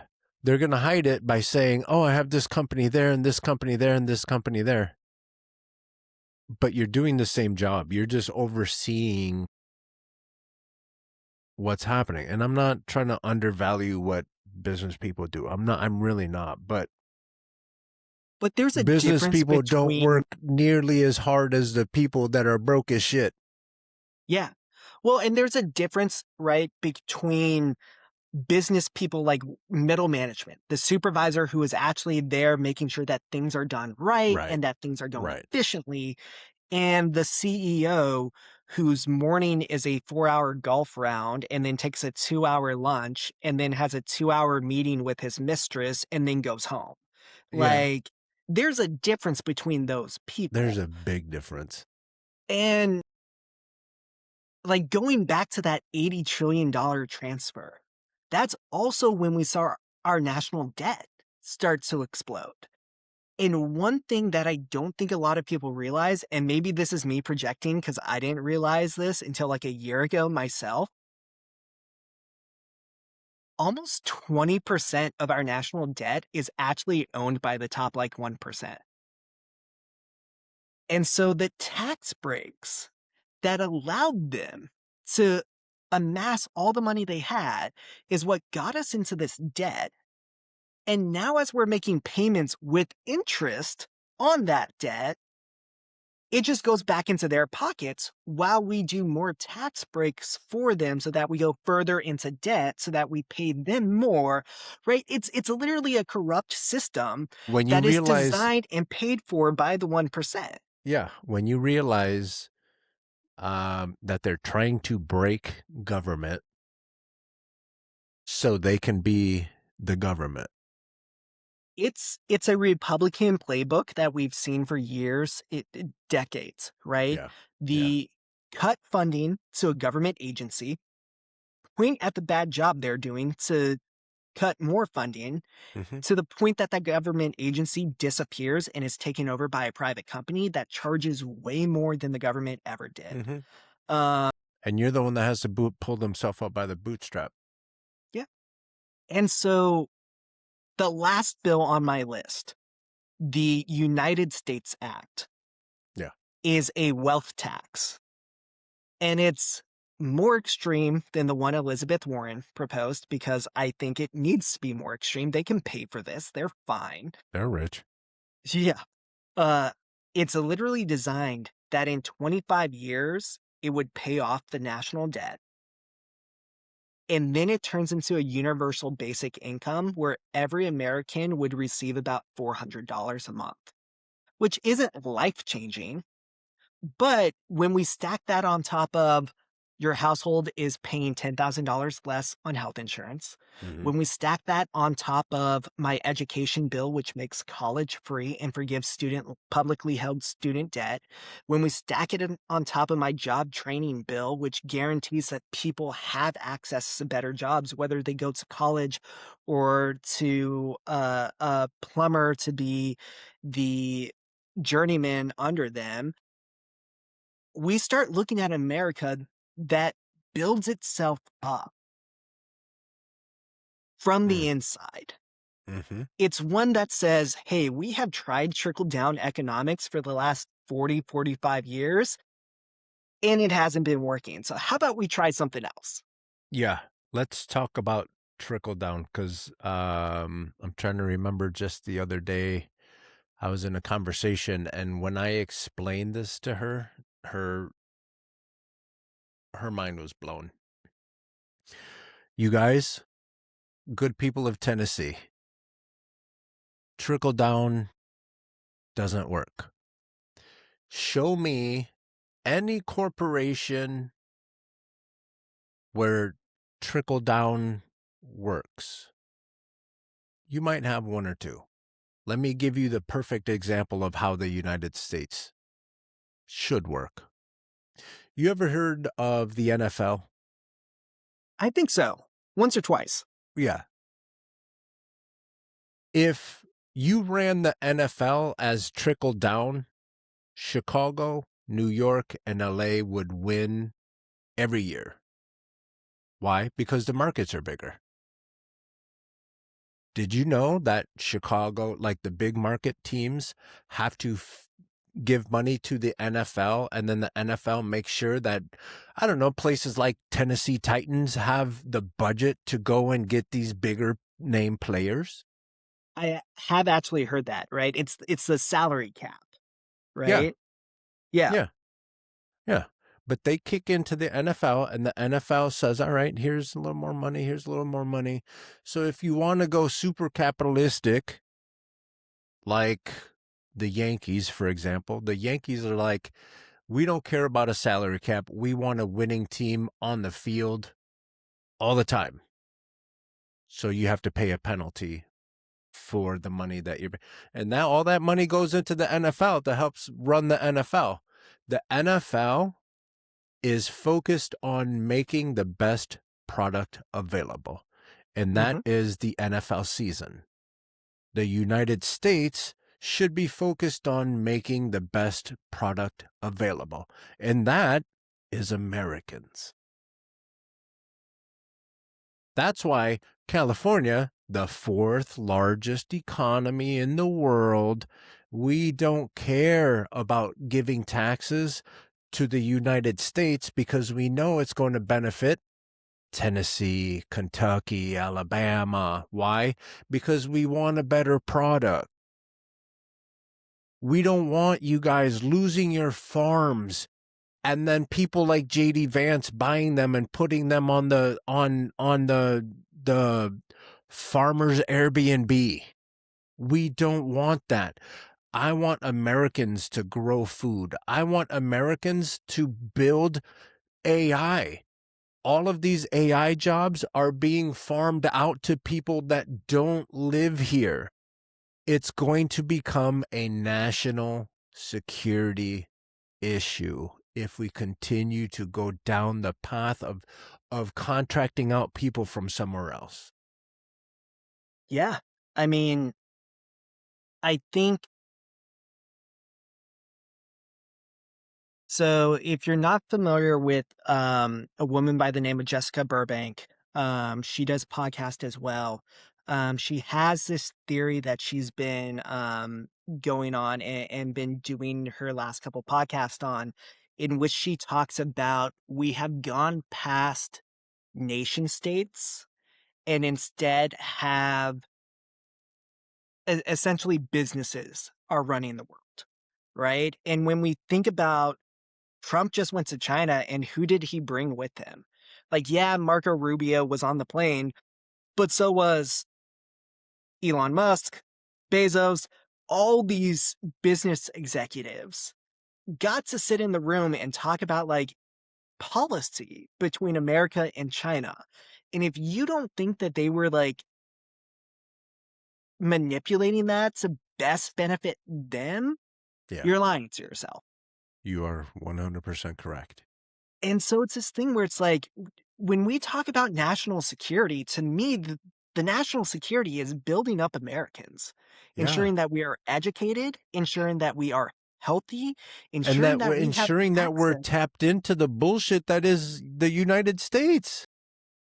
How are you going to let ICE run through the streets and mistreat people like me and Yeah, people that look like me? And then we're supposed to like you guys? there was that Cheatham County meeting I was talking about earlier, Mm-hmm. where two of my opponents in the primary also were there and they spoke. And there was a young Hispanic boy, probably about 14, 15 years old, that he asked both of my counterparts. He didn't ask me, and we'll get to that in a second, but he asked them, do you support abolishing ICE? And one went on, well, I want to guarantee that when you're at school, you are safe Yeah. because ICE shouldn't be allowed to go into a school and torment you and traumatize you by coming in and taking your classmate. And I'm just like, but so the second you're off school property, like then you're fair game. Yeah. Or like, not to mention, right? Like, I literally have students come up to me being like, "I'm so sorry I didn't get this done, Mr. Sales. Like, I just like I had a nightmare last night about like ICE coming and taking my parents, and then I was up the rest of the night and panicking and couldn't do anything." And it's like that's the reality these people live under. And this guy's like, "I want you to feel safe in school." Cool, we all do. The best way to do that is to abolish ICE.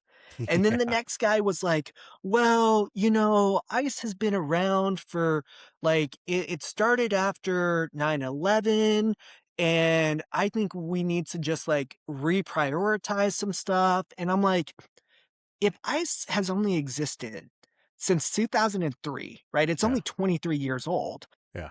barely drink. What did we not have secure borders before that? Did Yeah. we not have like immigration enforcement before that? Like, here's the thing is that like so many times when I say abolish ICE, people on the right want to be like, you don't care about our border. That's not what I said. That is in no way what I said. Because if ICE is about securing our border, what are they doing in Minneapolis, 1,400 miles north of our southern border? Yeah. If ICE is about going after criminals, then why is 93% of the people in ICE custody without a violent crime on their record? Yeah. If ICE is about going after the people who aren't doing it right, why are they showing up to courthouses arresting immigrants who are literally showing up for their like immigration court cases? Yep. If ICE is about going after the people who aren't paying their taxes, why are they like partnering with the IRS to get tax information to track these people down? Like, let's be real. ICE is not about any of those things. It is ICE is a not. paramilitary group that Yeah. has a bigger budget than the Marine Corps. And they answer to one person and one person only, Donald Trump. And we know that they have broken time and time again civil rights. Yeah. The fact that they are like, oh yeah, we can go into a building without a warrant. We don't need a warrant to go inside your residence. Yeah. Excuse you? That Yeah. is a constitutional right. And let me tell you, the folks that don't care that folks like me get caught in the net when they're casting nets to grab brown kids, fuck you. And then, Yep. Nope. Fair. Fuck them. and then they escalated. It's not just brown folks. They shot a white lady in her face. Mm-hmm. They shot a white dude protecting a different white lady. Yeah, but he had a gun at a protest. Like, who brings a gun to a protest? And that's the thing for those folks that say that. Have you not seen the protests like in Texas when they're walking around with their fucking machine guns down the street? White folks? Are we forgetting about what was his? I literally just said forgetting about, and now I'm forgetting his name. The guy who during the BLM protests like shot and killed people, Yeah, and Kyle then Kyle Rittenhouse, Rittenhouse. uh, shot and killed people with an AR-15 that he illegally acquired, Yeah, took across state lines illegally, shot and killed people, and then was let go on self-defense charges. yeah, Like, you guys championed him, yeah. but God forbid that Alex Preddy have a handgun that is legally Legal, registered to him and it was on legal for his him to body, have. 100%. But Everything he that did is, was legal. but we know, right? Well, I say we know, but like legally speaking, like it's alleged. The whole thing is that like we have on footage him from days prior, like kicking the like car of some of these ICE agents. Yeah. And we know, this we do know, that these ICE agents are set to neighborhoods. And so it's more than likely that the same ICE agents he had that confrontation with days before are the ones who shot and killed him. And so it's a thing where it's like, this is not like, y'all, you are the people here in the South who are like, come and take my guns, come and take my rights. Yeah. But the second it happens to someone else, you don't give a fuck. And that's not right. What was it? It was in California. I think it was legal to open carry or something like that. And then the Black Panthers showed up with their guns, and then they instantly changed rules. Well, so I love that story. And like, please correct me if I'm wrong because I'm trying to remember. Like, I read it. The Black Panthers have a really good like graphic novel on like their origin, and it was like they went to the state capitol in Sacramento and were looking to do like a protest, and they like walked into the capitol not realizing that the state legislator was in session. Like, it was a complete misunderstanding. They were like, Yeah. oh, whoops, like turned around and tried to leave. But then assault weapons got banned in California Yeah. and open carry got overturned.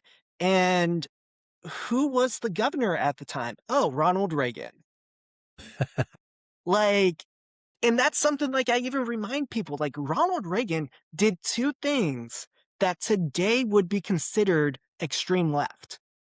In 1994, he wrote a joint letter with Ford and Carter to Congress asking them to ban assault weapons. And Reagan even said, we know statistically that banning assault weapons lowers violent crime, right? And then you have when Reagan was president in the 80s, he gave amnesty to 3 million undocumented migrants, famously saying it is time to let these people come out of the shadows. Mm-hmm.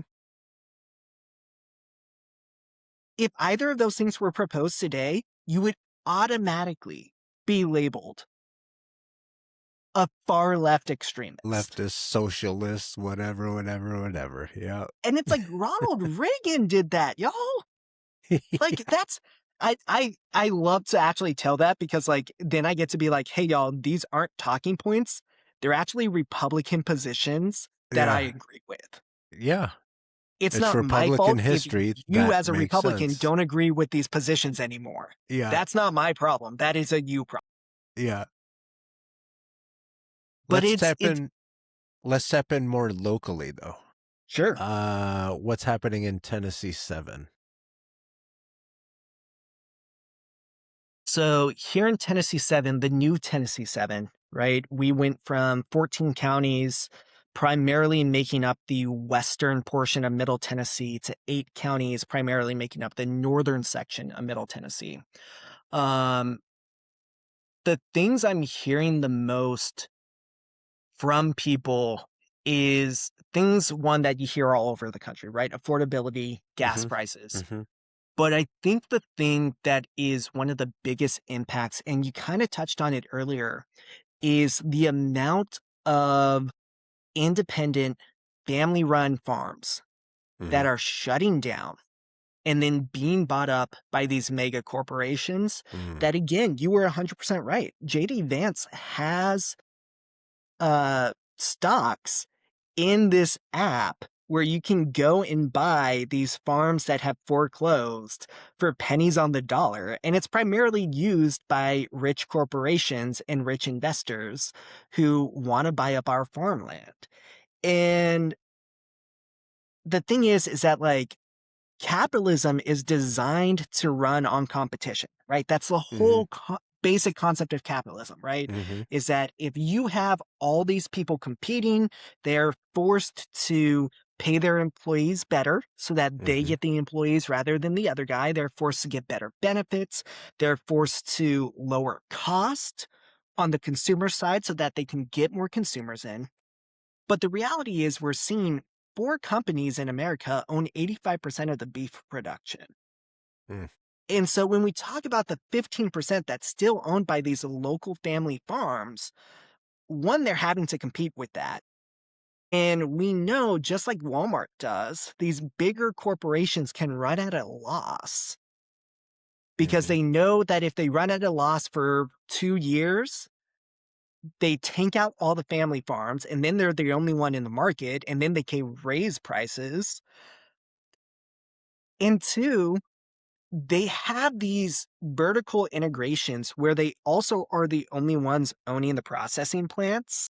And so Mm-hmm. even these family farms, if they want to go and get their beef processed, have to take it to one of these manufacturers, one of these Mm-hmm. processing plants, and the price is pre-negotiated. It Yeah. used to be 20, 30, 40, 50 years ago, you would take your cattle to the market and you could look the guy in the eye and be like, hey, I know that these are top notch. Like I raised them the best you could. Instead of $1.50 per pound, I want $2 per pound. Now that's pre-done. Yeah. You Because it's walk more in and cheating. yeah. And so you have to walk in and accept the rate that they're giving you because you have nowhere else to go. They're the only processing in the area. And so you have that. You have there's some corn grown in Tennessee, but people don't realize Tennessee grows a lot of soybeans. And the number one market for soybeans was China. And so when Trump started his trade war with China again, and China was like, cool, we're just not going to buy soybeans from you guys anymore, that impacted the local Tennessee farmers. When Trump started with his tariffs, that impacts Tennessee farmers. When Trump and the GOP allow John Deere to not to only allow their equipment to be repaired at John Deere Mm-hmm. facilities, Yep. that affects farmers. And last but not least, because this one is huge to me, even though it might seem smaller than the others because it only affects a certain percentage of farmers. In the farm bill that just passed last month, there was a rider included in it that was written by the lobbyist for Bayer Chemicals. Mm-hmm. It was a gag order that essentially said if you get sick from using Roundup, which Yep. Bayer owns, Yep. you cannot sue. And we know that Bayer is connected with Roundup to cancer. Mm-hmm. I forget like the specific one. It's like Lodge Hopkins lymphoma. And I'm Mm-hmm. probably mispronouncing that, but like you get the gist. Mm-hmm. Um and so Matt Van Epps, our current Tennessee 7 Republican candidate, passed that bill, effectively saying to every farmer in Tennessee or within Tennessee 7, hey, I don't care if you get sick with cancer and you can't afford the health insurance because also don't care about your health insurance. Mm-hmm. You're just going to die. Like, Yeah. I'd rather this Yeah. German company be happy with us Yeah. than to protect Because they're you, the cutting American. because they're cutting me a huge check. Yeah. Matt Van Epps has even this campaign cycle taken money from Core Civic, which does run a for-profit prison in Trousdale County, which is now a part of the new Tennessee 7. Core Civic does have contracts with ICE. I haven't been able to confirm if their contracts apply to this specific prison, but let's be real. When we talk about a for-profit prison, it's a for-profit prison. They're incentivized to put more people in there and to keep people in prison for longer. They're paid by how many beds they have filled each night. Mm-hmm. And so they're incentivized to keep people in for longer, not let them out on parole or let them out early for good behavior. They're also incentivized to treat prisoners in such a way that guarantees when they're out, they're That just going they'll to come come right right back in. back in. And again, when we apply the fact that slavery is legal in America as a Mm-hmm. form of punishment, for-profit prisons are just the new plantation. And then when we talk about the fact that statistically speaking, we are seeing black and brown people arrested more than we see white people arrested, Mm-hmm. proportionally speaking to their proportion of the population, then literally the South is literally running on slave labor once more. Mm-hmm. Right.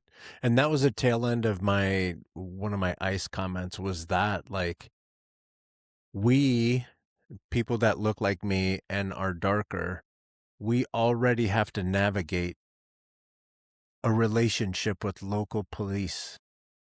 And then we have to navigate state police. And now we have to navigate ICE. And how, like, literally, good people of Tennessee, I know what they're telling you on Fox News. I know what they're telling you on Newsmax and all that dumb shit.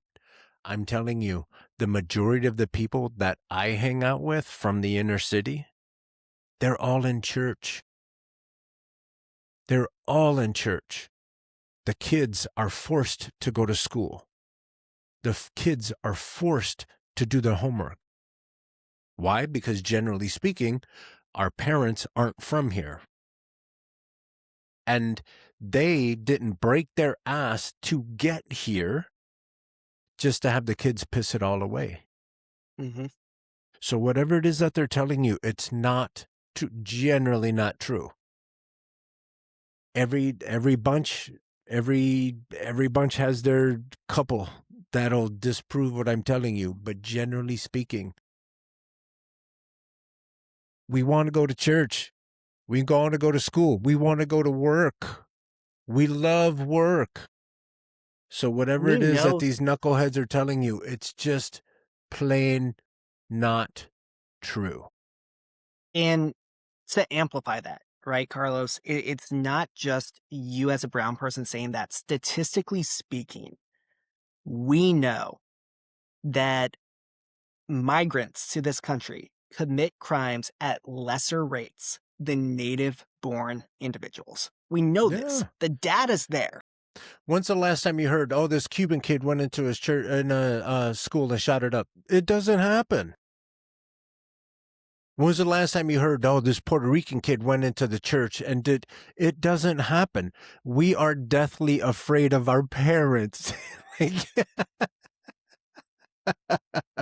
We don't And need the cops. We have our parents.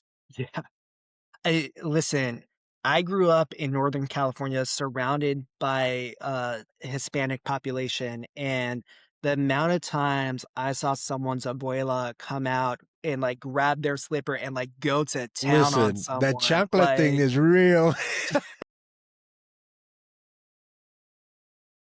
but and so like, right, we can get into, because like I very much feel for the Hispanic population here in America, because like And the fact is, that population doesn't hold a candle to the black population and the bullshit that they have to live through.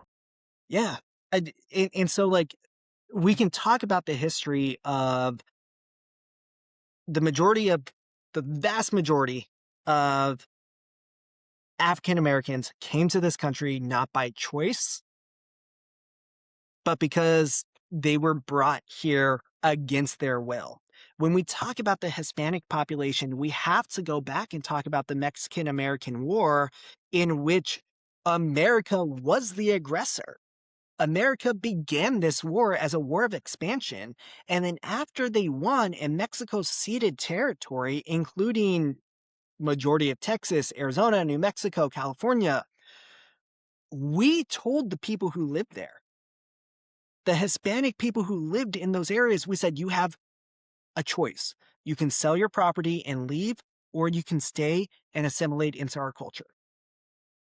And then as westward expansion happened, the authorities were hands off when white people came in, harassed, and ran these people out.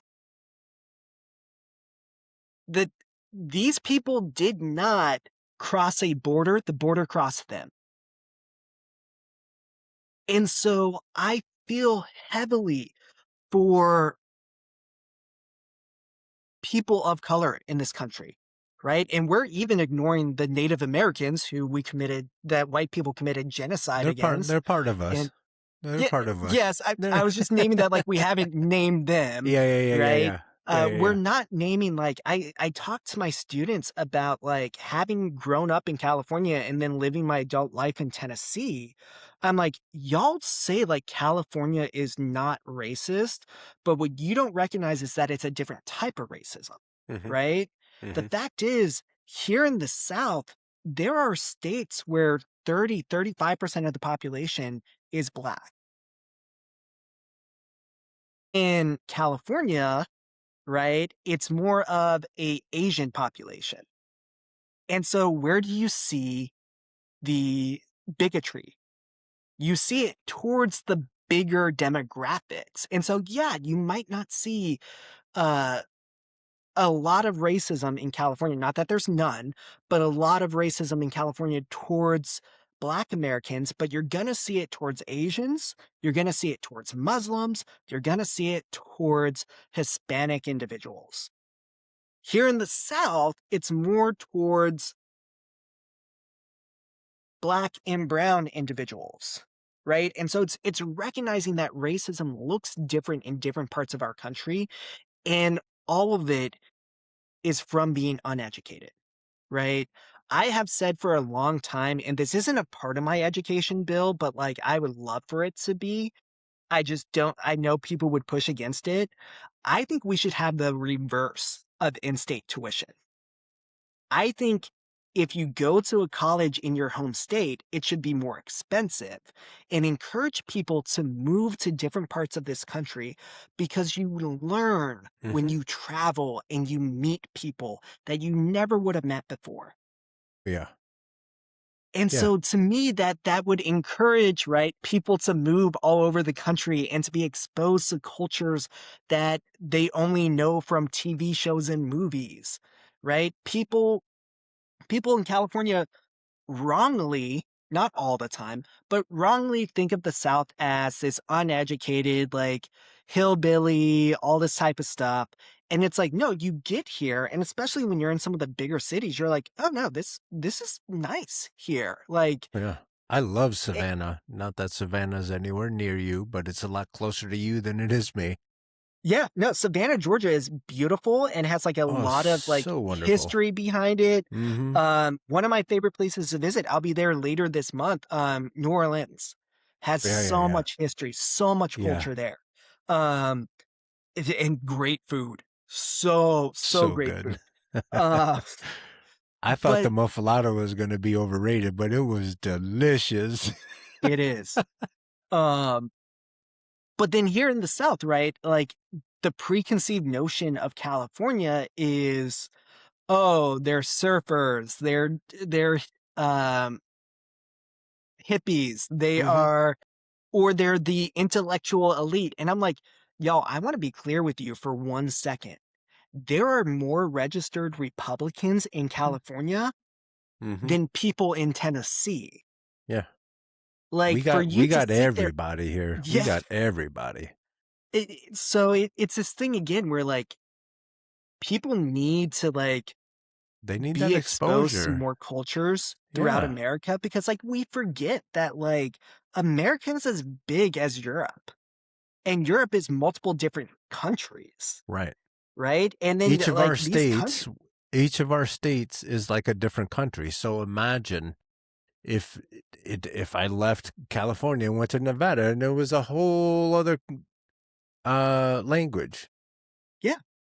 And Granted, if when you go down to Alabama, it is technically a whole other language.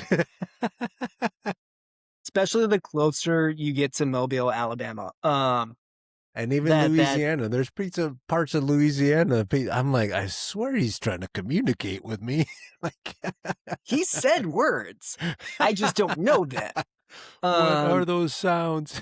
yeah. I mean, you could argue the same. You start going up to Boston, and Exactly. like And New York is, dude, that New York accent, boy, when I first got, I couldn't help but giggle because I thought it was just on TV. And then when I saw it in real life, I was like, God damn, this New York accent is for real, for real. yeah. So, but yeah, so like America is, as much as it serves for the elite to divide us, we need to be accountable and even in love with the different cultures of America. And we need to take that back, right? To some degree, the elite have literally co opted our different cultures to use as these wedges to divide us, Mm-hmm. because they know that when we come together, that Mm-hmm. we begin to create something that they cannot stop, Yeah. right? Right. Because here's the thing. You can have a billionaire give $1 million to your campaign. That's cool. Do it.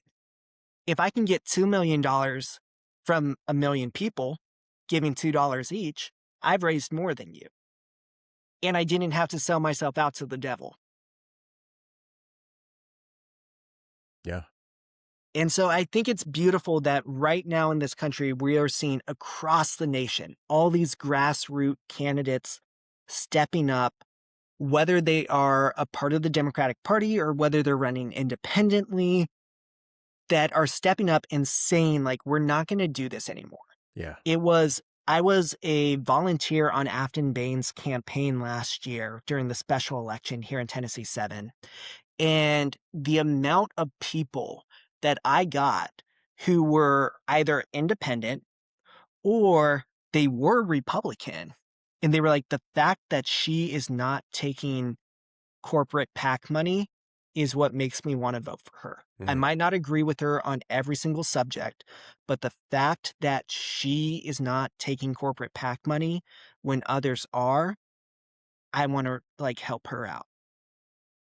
Did you see that Hawaii apparently is the first state to basically outlaw Citizens Citizens United. United? Yeah. No, they're doing great things out there. And it's about time. Yeah. Citizens United, the 2010 court case was one of the worst court decisions on this planet. And I think, right, I was having an interview the other day with someone, citizens impeachment. Um, Yeah. Yeah. Yeah. and they were asking me, right, like, Josh, will you promise that if you're elected, you will impeach Trump? And I was like, why stop there? Right? Like, why can we remember the fact? And like, we're actually seeing it right now, but we can impeach Supreme Court justices.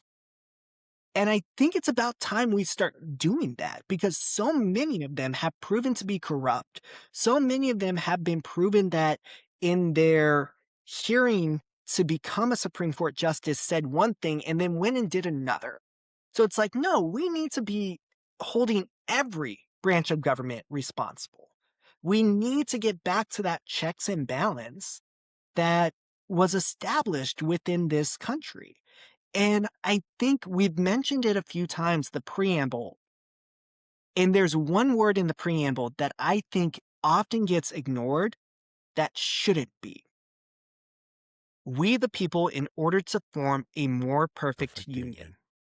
more, Mm-hmm. not most. Our founding fathers knew that they were not creating a perfect system, Mm-hmm. and that as time went on, we needed to strive to continue to make it better. Mm-hmm.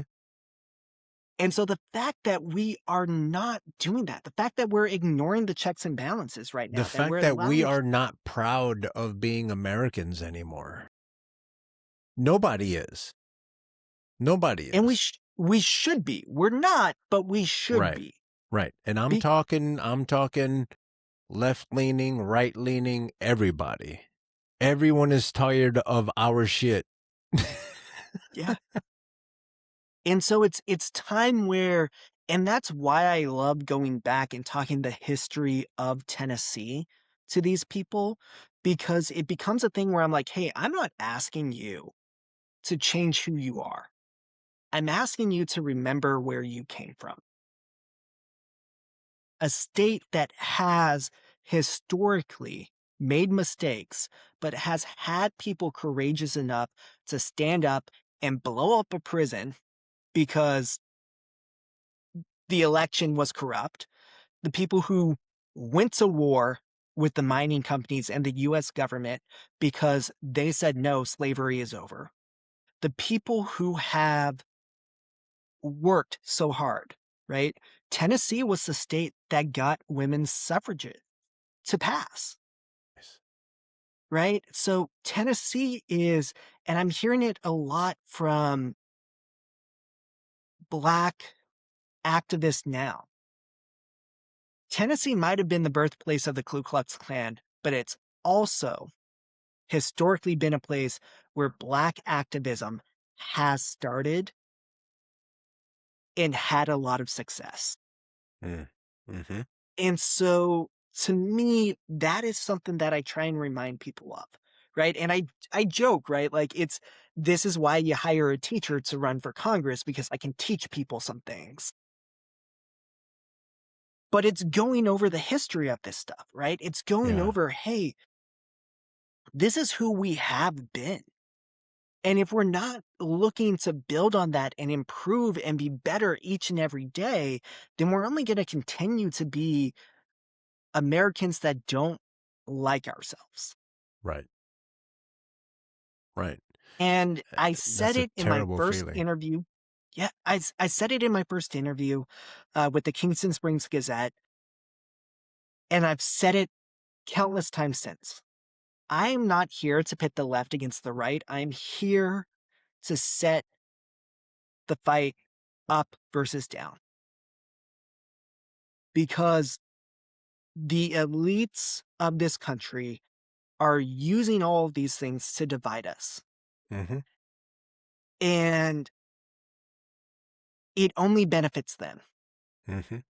They only get richer and richer and richer while we get poor and more And poor. the proof is in the pudding. Just go outside and look around.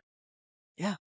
The fact that my neighbor, I was talking with him the other day, said, Josh, I had a conversation with my 3 sons last night, and we were talking about housing affordability. How they got on that topic, the oldest one's like 12, I don't know, but that's what they were talking about. And he goes, I literally told my sons the only way I ever thought they would be able to buy a home at the rate we're going is if the 3 of them bought a house together. Hmm. And I was just like, but like, I'm why? trying to get away from my brother. You Yeah. telling me to Right. buy a house with him? And And it didn't used to be that way, right? Go back Yeah. to 1950s, 1960s America. You could be a grocery store clerk and make enough money to buy a starter home and support your family. And now that's not true. But yet the people who own the grocery stores and have consolidated them are richer and richer than ever before. We have more wealth inequality right now than the French did during the French Revolution.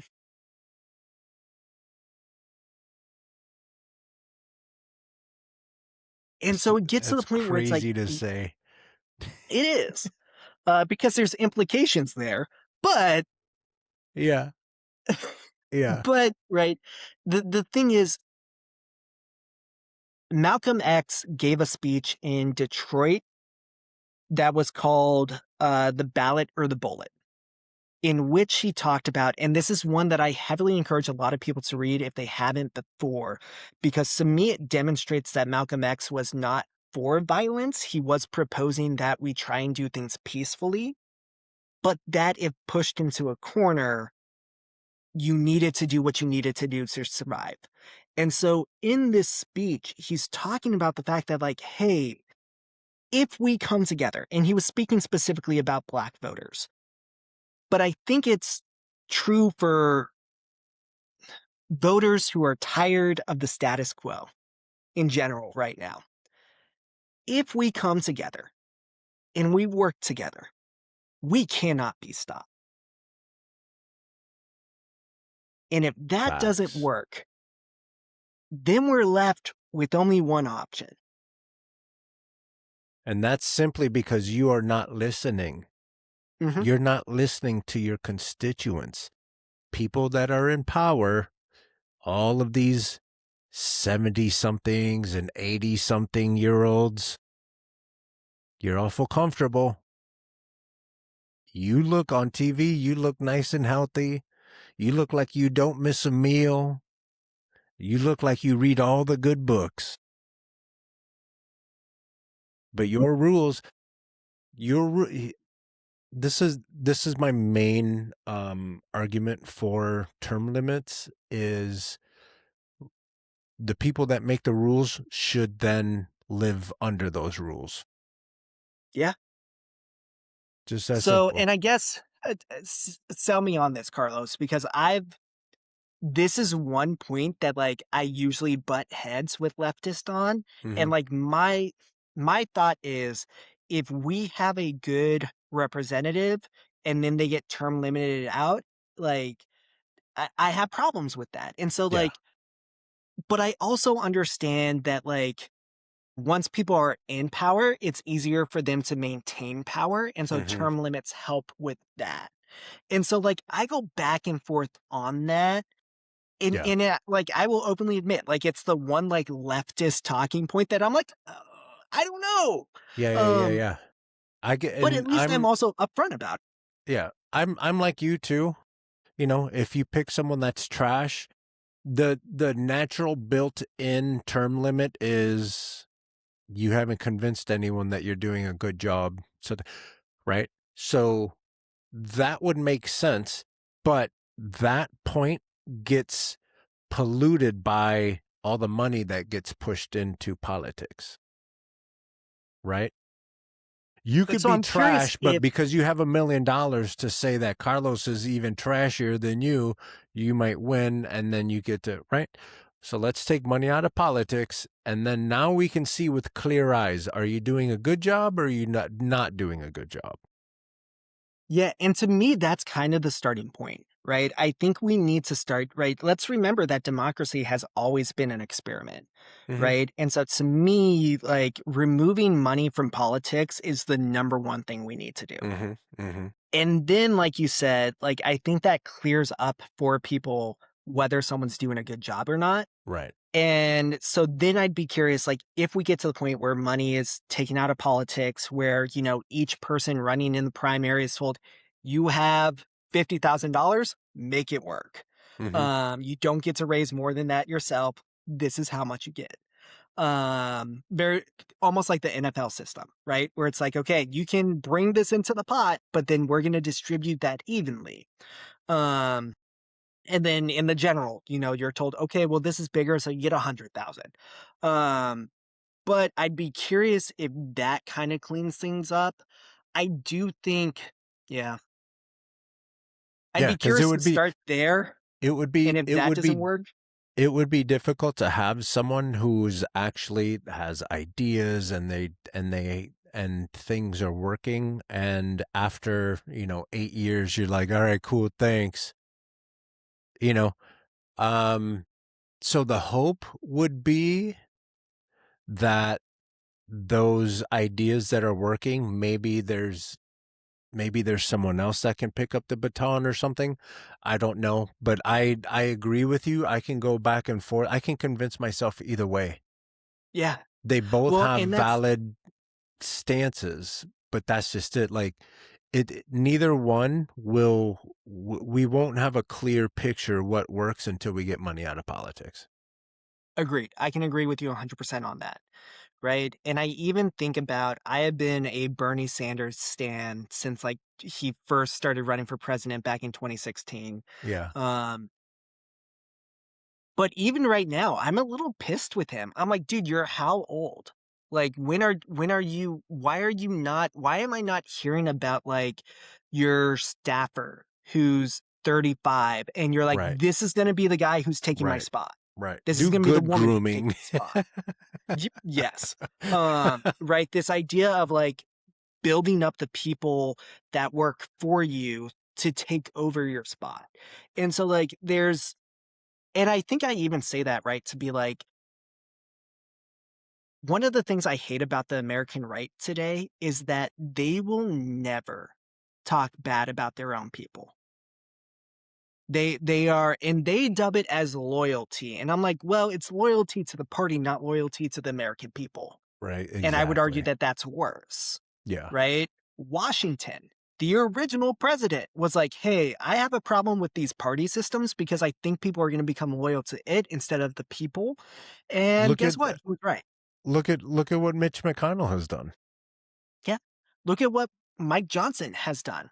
I mean, the Yeah. fact that Mitch McConnell, after January 6th, 2021, said this was Donald Trump, he needs to pay for it.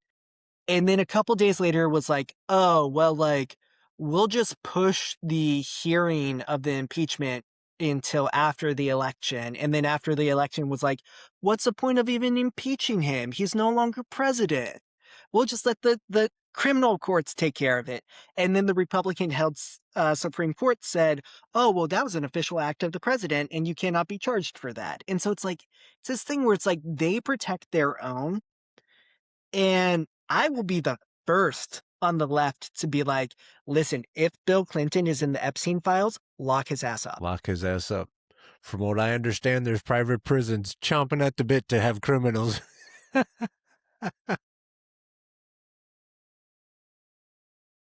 Good callback. Good callback.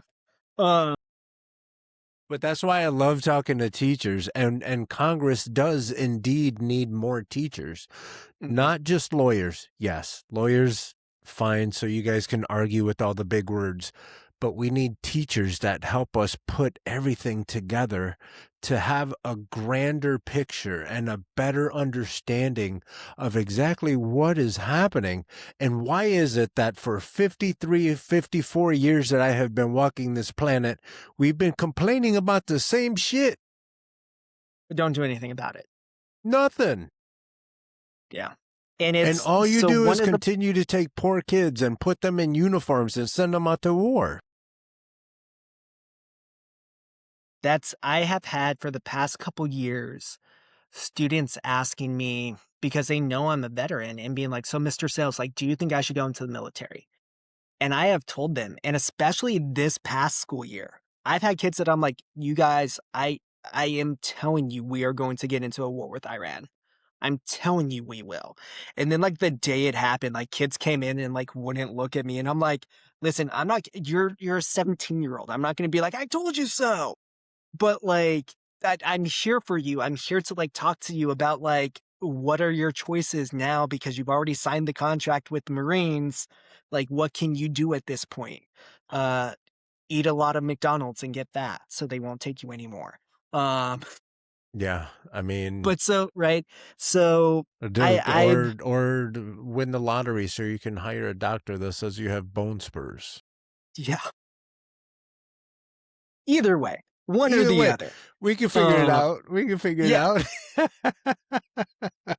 And so it's yeah. I think I think we are both in agreement that there is a lot that needs to be changed in this country, but that the answers or at least potential solutions are there as long as we put in the people who are actually proposing them. Right? It pisses me off that Matt Van Epps won the special election last year, and his two talking points were, "I'm a veteran," and "Trump likes me." Like that was it. And I'm like, how are you voting for that over Afton Bain, who's like, I want to fix roads, feed Yeah, children, and fund hospitals, yeah, yeah. right? And so now you have the front runner in my primary who's literally just running on a campaign of, I think I can win this. And I'm like, doing what? Doing what?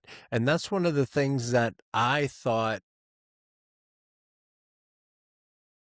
talking to you and just Tennessee, I've been talking to a lot of grassroots candidates nationwide. Nationwide. Anywhere.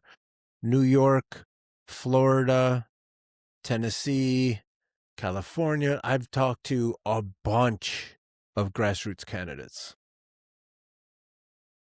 But to say that, one second.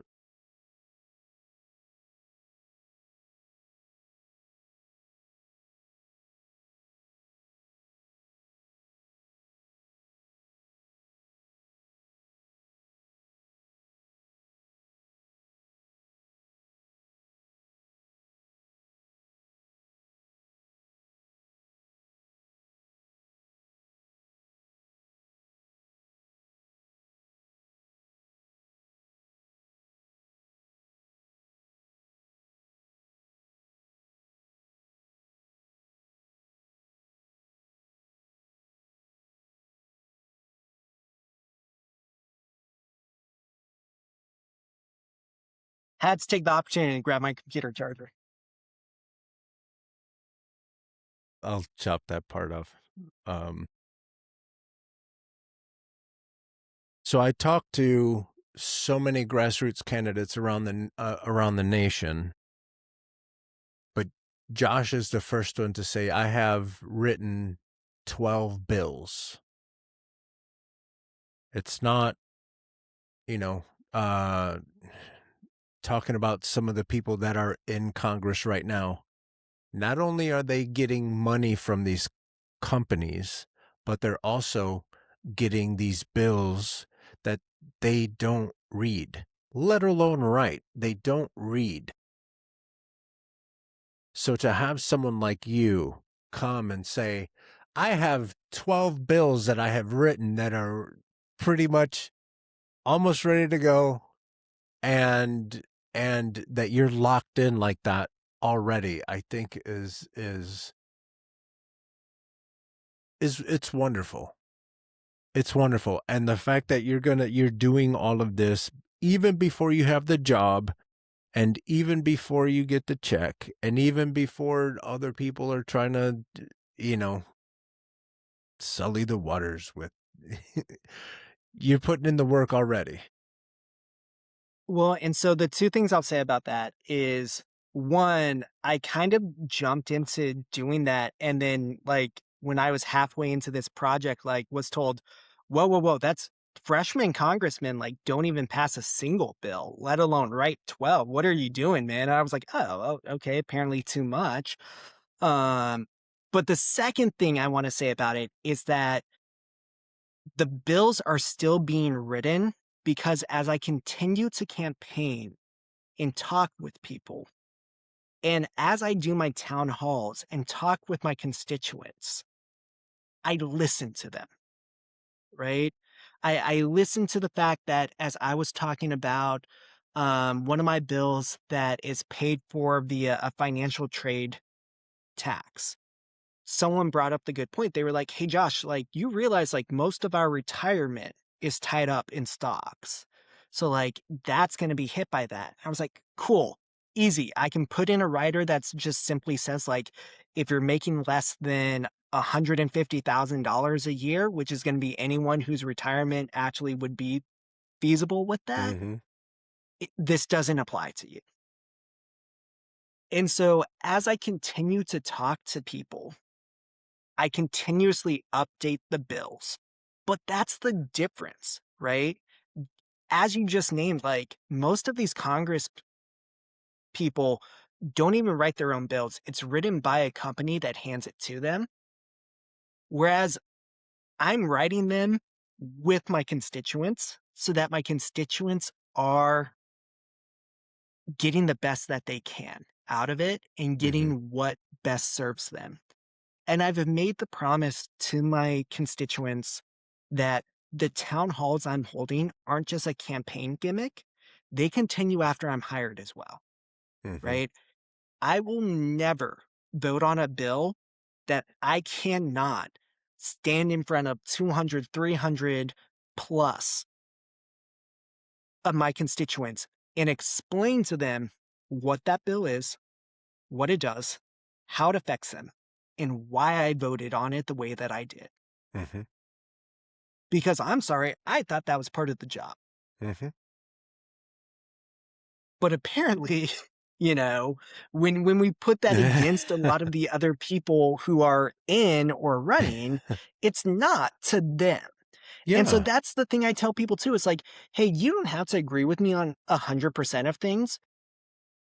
But I think if you just look at like what I'm proposing to do just on the work level, Yeah. right? Yeah. Working with you to write the bills instead of working with the companies that benefit from it. Working with you to explain why I did what I did and be accountable to you. That is something that most people running or in aren't going to do. Yeah. Yeah. Yeah. And and it sucks. And it sucks. It's it sucks. It sucks that someone's campaign slogan is Trump likes me. Yeah.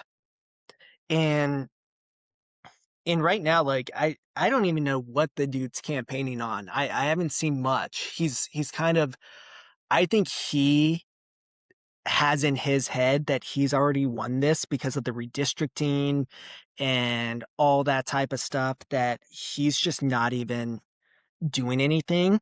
Because also, let's be real, like last during the special election, right at the end, he received an influx of cash. I mean, we're talking $1 million, $2 million that was just handed to him by these Jeez. corporations so that he could run attack ads on Afton Bain. And that's all he did. His campaign again boiled down to I'm a Republican, Trump likes me, I'm a veteran, and bad mouthing his opponent. That's And so weak. That's so weak. it And is. this is, the that mega sphere of influence. They like they're bullies. They have this bully mentality. Um and it and you're trying to do things. People try to do things like adults would. And you just have this faction that is just I don't understand. I don't understand why you would be such a fan of someone that is not going to invite you to his house. Yeah. You're not That going to go to was the golf courses that these guys go to. You're not going to go to the dinners that these guys go you won't to. even get past the front gate at those golf courses. So Matt Van Epps during the special election was going to hold a town hall at a restaurant in Franklin, Tennessee. And it was open to the public. And then word got out about it. And a bunch of Democrats were like, oh, well, we're gonna like get some of the tickets and go and like talk to him and like let him know that like we're not happy with him. A week before that town hall, they changed location and made it invite only at the house of a multimillionaire. And I'm just like, I'm sorry, y'all, but like, if your person's not even willing to talk with the public, like, again, the meeting we had just the other day was literally in the middle of the Cheatham County Summerfest. So anyone could walk in. And not only that, the pavilion we were under, right next to it, was the Cheatham County GOP party's tent. And like, they even walked over, and I was like, I was given about 15 minutes to talk. I talked for about 5, and then I said, who has questions? Any, go ahead and ask. Because I love this joke. I'm not afraid to talk to a Republican, because if I was afraid to talk to a Republican, I wouldn't talk to my father. But it's true. Like, It's true. Yeah. and Yeah. what gets them I too is that I've read the Bible yeah. front to back multiple times. Yeah. And so when they start talking about, oh, well, I believe this for this reason, uh, because in the Bible, and I'm like, that's nowhere in the Bible. Nowhere does it say God helps those who help themselves. That is nowhere in the Bible. If you think that's in the Bible, you're just telling on yourself that you've never read the Bible. Yeah. If anything, it says the reverse. If you see Exactly. someone in need, take the shirt off your back. The amount of times that like like to rile them up, but then also to explain it to them, Jesus was a socialist. Yeah. The early church literally said, those of you who have money in this church need to sell your belongings and give it to the least of us so that we are all equal. Right? And so it's this thing where it's like, hey, and I mean, we've already been going for like 2.5 hours. We could talk for another 5 hours about white Christian nationalism in America, and like the bastardization it has done of Christianity. Yeah. Yeah. And it's on purpose. And if anything, I no longer identify as a Christian, but I do think Christians should be pissed off that 100%. that this is the type of thing that it's being used. Like when we talk about not using God's name in vain, that doesn't mean saying like God, it means saying things like God wants all the Mm-hmm. Hispanics locked up, Mm-hmm. right? That's using Mm-hmm. God's name in vain because God's you are name in using vain is God's. lying, telling people that you read the Bible and that it's the art of the deal is their second favorite book. You're lying. You're bearing false witness. This man that you guys are exalting, the guy that wants it, didn't he put a gold statue of himself in Yes. Mar-a-Lago, something, something, something? And then He's like the doing the pastor who was golden there was like, this engraven is not a golden images. calf. Like this dude is ruining your passion for MAGA, which is Trump. Your passion for that is watering down your understanding of the Bible and what it is to be a good person. It's like all of your arguments crumble right when you say you're MAGA. Everything Christian crumbles because you're doing everything wrong. You're following a liar. You're following a cheater. He cheats on his wives. And then there's some folks that are like, well, God uses the imperfect person. Okay, let's say that's true. Explain to me how God wants any of this to happen. Explain to me how God wants Iran bombed. Explain to me how he wants good white people shot in the streets because ICE doesn't know how to control themselves. Let alone explain to me how God wants all the brown kids harassed. Explain to me how having farmers go bankrupt is what God wants. Explain to me. Explain to me how insider trading for politicians is what God wants. It's you guys are. We'll go even deeper. Explain to me how virtual reality, the thing that gets you out of nature, the one thing that God gave you was nature, and says here, everything you need, everything you want is here. And you're like, now we're going to go ahead and put on these glasses so we can pretend that all this wonderful shit doesn't exist. Yeah. My wife and I we have a goal of visiting every national park in America because the beauty that is the nature around us. Yeah.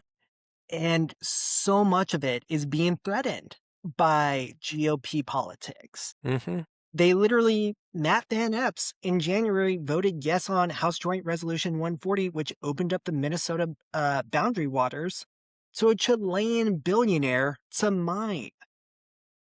Despite the fact that environmental agencies in the area said this is going to poison the groundwater of hundreds of thousands of Americans. And they did it anyways because they worship money. They worship capital. They are 100% a cult that worships capital and the accumulation of it over anything else. And it's a game.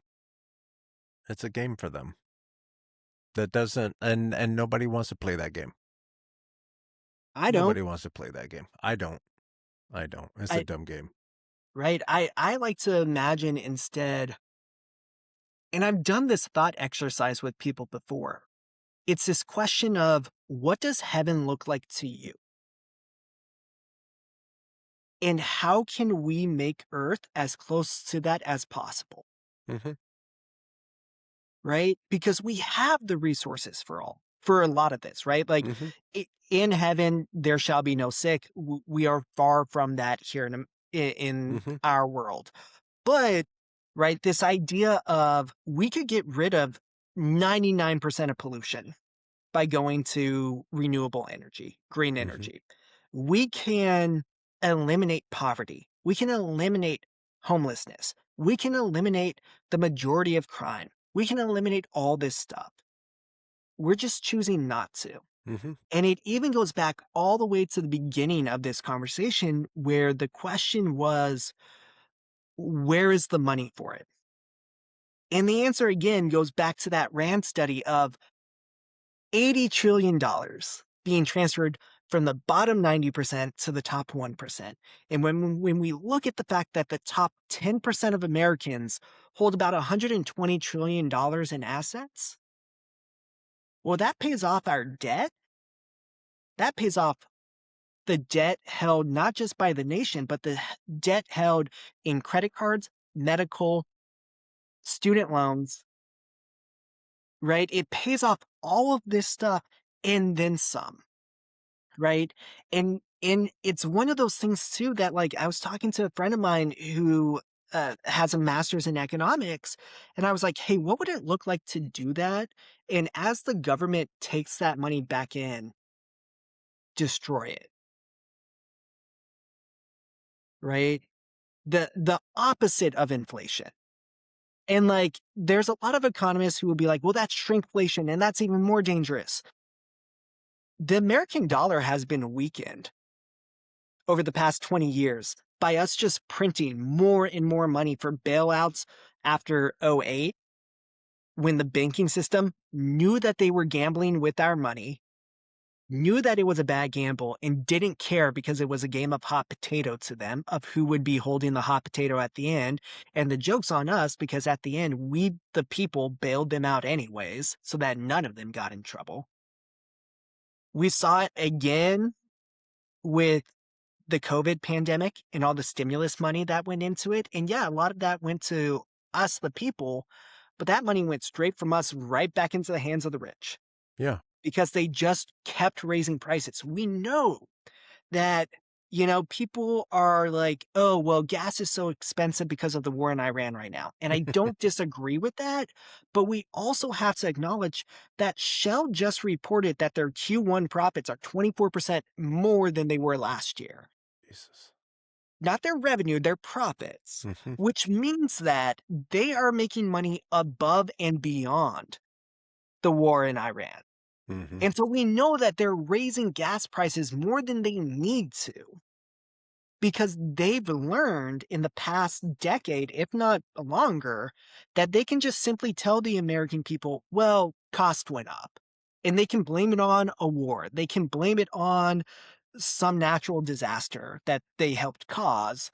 And we just accept it at face value. And when we actually stop and question this stuff, we realize one, we're being lied to, two, we're being manipulated, and Mm-hmm. three, we're just being used as part of the system to generate more capital for them. Mm-hmm. And so when we actually ask these questions of like, okay, so if all that's being done, what do we do about it? And that is why every single one of those 12 bills I have written are designed to fundamentally do two things: tax the rich and help the poor. Which didn't we just say that's Jesus stuff. exactly what Jesus told the early church to do? Because I'm sorry, I might not be a Christian, but I've read the damn Bible a few times. Yeah. Like, Yeah.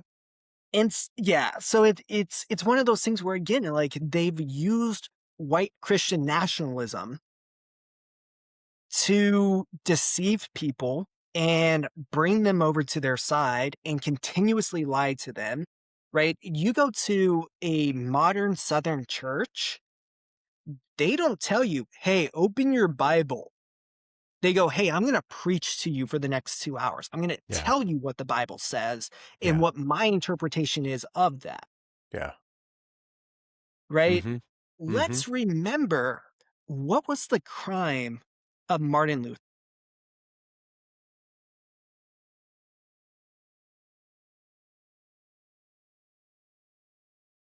That one I don't. Well, he's. I know he started. I haven't looked into Lutherans at all. So the basic crime that he committed was he pushed to have the Bible translated, Okay. right? It was originally Mm-hmm. just written in Latin, and he's like, no, it needs to be read in a language that people actually know how to read. Because prior to that, the Catholic Church could read the Latin and tell you this is what it means. He stepped in and said, no, we need it to be in a language that we understand so that we can make sure you're not lying to us. Yeah. And so for all of these, and like we can talk about like Catholicism today, but like when we talk about the American South, it's not Catholicism. It is a deviation of Lutheranism. It is a off branch of that, right? And so that began as literally saying, hey, read this for yourself. Have your own personal relationship with Christ by reading his words. And now today, so many Americans, so many Christian Americans in the South have never read the Bible. But then they're going to go out there and tell you like, well, this is what God wants. You don't know Yeah. what God You don't wants know what because you've God never wants. read it.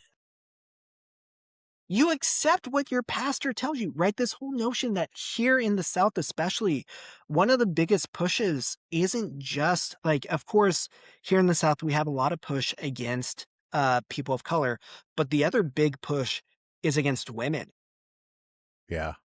right? This whole Yeah. notion How of, dare they want self-control? mhm, How dare they want bodily autonomy and an it, education yeah. and to be treated fairly and to And not to be so catcalled and to be whistled at. we've seen that the Heritage Foundation that wrote Project 2025 Yeah. has written a sequel, and it is 100% about taking rights away from women. And it's designed, right? They tell people here in the South, it's not a thing of, no, it's not that we hate women. It's that we acknowledge that, women are supposed to be subservient to the man of the house, just like the church is subservient to Christ. Like that's in the Bible. And it's like, yeah, it's also in the Bible that, Jesus stood up for the sex worker and said, you who have no sin, throw the first stone. Right? It's in the Bible that Jesus hung out with women that today we would condemn left and right. Mm-hmm. It's so it's this whole thing of like, no, we like there's so many people being attacked in the South. There's all over the country, right?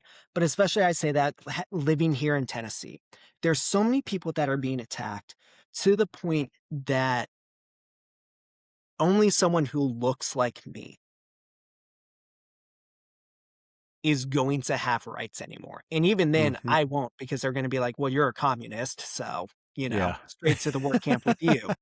Um, For because I real. have the audacity to say other people deserve rights. Yeah. So And again, we it all got an boils uphill battle. down to cheating. They're Yeah. cheating. They put their finger on the scale. Yeah. And now where, I'm probably not the first person to say this. Might be the first person on your podcast to say it. I am genuinely worried that come November, ICE is going to be deployed at polling stations all across America. We had here in Tennessee during some of the local elections earlier this year, I walked up to vote just for like primaries for like local elections. And the woman there like pointed to this sign and was like, have you read this law? It's a Tennessee law that essentially says you can only vote for the party you are affiliated with. And if you vote for the other party, you will be fined or arrested. And I looked at her and I was like, you mean the law that our attorney general said has not been used once in the last 50 years on anyone because Tennessee is an open primary state? That one? Yeah. She's like, well, we were told to tell you guys about it. I'm like, yeah, because it's meant to be a scare tactic. It's Yeah. meant to be a scare tactic because someone like me, who is a Democrat living in a rural county where not a single Democrat was running for county mayor, which means that the 3 Republicans who were running for county mayor, the primary was the general. Whoever won that and went on to the general wins by Yeah. default. Yeah. And so you're saying I now don't get any say in my county mayor. Yeah. I could have voted for the Republican I liked the most, the Republican that I thought was more center and closer to things I believe in, Sure. but now I don't get to vote at all for it. Yeah. And you're going to sit there and tell me that that's protecting democracy? For real. Like, talk about cheating, like Oh literally my being God. like, because Like here's the thing every too. opportunity. Yeah. And so, yeah, I am severely concerned that we are going to see across this country ICE deployed at polling stations Yeah. to put fear in our minority populations from going out and having their voices heard. Because we know that, yeah, a lot of especially Hispanic males voted for Trump. We know this. We've got the data. But a lot of them have since then, as more and more polls come out, they are abandoning him. Yeah. And so there is this fear on the right that, oh, that blue wave is going to turn into a blue tsunami. Tennessee 7, Tennessee 4, 5, 6, 7, 8, and 9 are all R plus 10 to 12. That's based off of the 2024 elections. Afton Bain in the special election last year moved the needle 13 points. If that happens in every one of those districts, Tennessee will send 6 Democrats.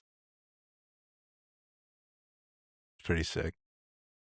But if they put ICE at polling stations, that tsunami never happens. And like, I feel like part of me, it's like, oh, I'm being ridiculous saying that. But like, I want to point back to like 2023 or well, 2024 as the election was happening. Like, and I told my students, I was like, hey, if we see Trump win, we are going to see a crackdown on immigrants. We're going to see a crackdown on people of color. We know this. And if we track the fact that slavery is legal as a punishment, and we track the fact that Geo Group, Core Civic have been donating to Trump, we can extrapolate a few things here. And then sure enough, Trump gets elected and their stocks, Core Civic, Geo Group, their stocks shoot up. Yeah.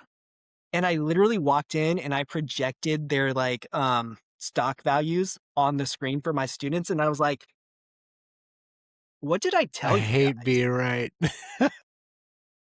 Like, what, and then again, like the students being like, okay, well, should I go into the Marine? Should I go into this? And I'm like, y'all, we are going to have a war with Iran. I know Trump is saying no new wars, but we're going to have a war with Iran. The Not the way that they're case. handling the negotiations, the way that Netanyahu is encouraging more and more unrest in the Middle East, we Yeah. are going to have a war in Iran. Yeah. And then the bombings happened. And I was like, It's those tea leaves. yeah. But again, this is why they hate an educated population. 100%. Because when you're Yeah. educated and when you have critical thinking skills and You when can you can put 2 start and 2 looking at together. these different pieces and putting them together. Yeah. And so again, I am severely worried about the integrity of our election come these midterms. Yeah. Because Trump, and mind you, like this isn't just me speaking in a vacuum. Trump has said that he knows if Democrats win, he will be impeached. And his boy Steve Bannon said that if the Democrats win, they're going to jail. And his boy Steve Bannon said, we should send troops to the polling stations. Yeah. He has said, so again, this isn't Yeah. just me being like, I think this is literally, they have said this. And when we look at history and we look at authoritarian governments, that is what they do. And it's not going to be the National Guard because, yeah, the National Guard was deployed to Los Angeles and was deployed to this city and that city. It's not going to be the National Guard because too many troops are going to stand up and be like, this is way over the line. I'm not doing this. It's going to be ICE. Mm-hmm. It's going to be their own paramilitary group that has for the last year been amassing and stockpiling military grade weapons. Mm-hmm. And so it gets to the point where we need to ask ourselves, like, if that is the case, if that is going to happen, what is our response as the American people? And I have had this conversation with Republicans, and they're like, oh, it's not going to happen. It's not going to happen. I'm like, I just want you right here, right now, to promise me that if it does, that will be the breaking point. That if we are literally seeing a paramilitary group step in and keep people from voting in this country, Listen to that what he's you saying, you will guys. finally snap and say, oh, I have been on the wrong side. Yeah. And most of the 99% of the time, they're like, well, that's not going to happen. And I'm like, okay, Okay. but if it does, Yeah. like, let's play a hypothetical game here. If it does. And so there was a real discussion between my wife and I about me running because with that being a belief we have in our household, there was a question of, well, so am I not just putting a giant target on our back? Because again, I am a white male in the South. I can disappear into the crowd and be just another face pretty easy if I wanted to. Yeah. But when I swore an oath to the Constitution to uphold it and protect it against enemies, foreign and domestic, It doesn't just go away for just because you some got, reason that oath seems to yeah, stick. just because you got an honorable discharge don't mean that promise goes away. So, Carlos, it has been so much fun talking with you. We clearly need to talk again because there's so much we could talk about. We I could know I was probably going to do tell like you 10 we're getting close to episodes. 3. We're getting Yeah. close to 3 hours, but um you clearly care. You clearly have ideas. You clearly have the pieces of the puzzle put together. So this has been a wonderful conversation. I'm telling you, I am such a big fan of teachers specifically for this. We're bumping up on 3 hours, and the only reason we're leaving is because I have to go to the bathroom. And the only reason I haven't is that I'm a teacher who's used to talking for 3 hours nonstop without losing track. But yeah, we're definitely gonna have you. I'm gonna reach out to you and Victoria Broderick over in 4. And for, See yeah, if we she's can't get a awesome. little round table together. Yeah, she's hilarious. Yeah, she's amazing. Let's see. Do you know Mike Crowley in 6? I'd have to look. Crowley sounds familiar, but it could just be, out Yeah. and trying to So network and stuff like that. he's a fellow veteran. He was a national park ranger. He worked for NOAA. Dude Damn. is awesome. Damn. Him and I got kicked out multiple times during the special session because we were Yeah. protesting a bit too hard. But no, he's awesome. I think he'd be a great fit for that as well. Awesome. Yeah. Yep. We're connected. Let's wrap this up and then we can, yeah. So Joshua Sales running for Tennessee 7. Take the last couple minutes, give people an idea of why they should vote for you and where they can find you and follow up with more of your online presence. So The thing I've told people nonstop is that my father raised me with the mantra of life ain't fair. And he said it with the resignation of you just got to accept what happens. And for the longest time in my life, that is what I believed. Life ain't fair. But it got to the point that I didn't hear it as throwing in the towel anymore. I heard it as a challenge. Life ain't fair, but why aren't we doing something to make it more fair? And so that's been like something I've been living my life on for a while now. It's part of why I got into teaching. It's part of why I do volunteer work. It's part of why I get connected into these communities and do the help that I can because it takes every single one of us. And so life ain't fair, but it's not supposed to be rigged. And right now, it is rigged. If you don't have $1 million+ life isn't set to work for you. And that is not the America any of us were promised. So if you're tired of living a life that is rigged and you want someone who's willing to step up and fight for you, for the person next to you, to the person on the bus that you never talk to but is a part of your life, I'm your guy. Because I'm in the trenches just as much as you guys are. My Social Security bill, to guarantee that Social Security is solvent, it's because my father lives off of Social Security, and he will not be able to take that cut in his income. My healthcare bill is because 1 in 6 Americans are afraid to quit their jobs because they don't want to lose their health insurance, and that's not freedom. That's control. Every single one of my bills are designed to do 2 simple things: tax the rich, help the working class. I'm not here to reinvent the wheel. I'm here to simply fulfill the promises that America has made time and time again to the people who work the hardest: the farmers, the teachers, even my tech friends in San Francisco behind the desk. Because without you, we wouldn't be having these conversations over a webcam on the internet with all this stuff. You help connect us in ways that we've never been connected before. But we need to use these things to build a better tomorrow. In my lifetime, through explicit and implicit tax subsidies, we have given $20 trillion to oil companies. It would only cost $3 trillion to put solar on every single house in America.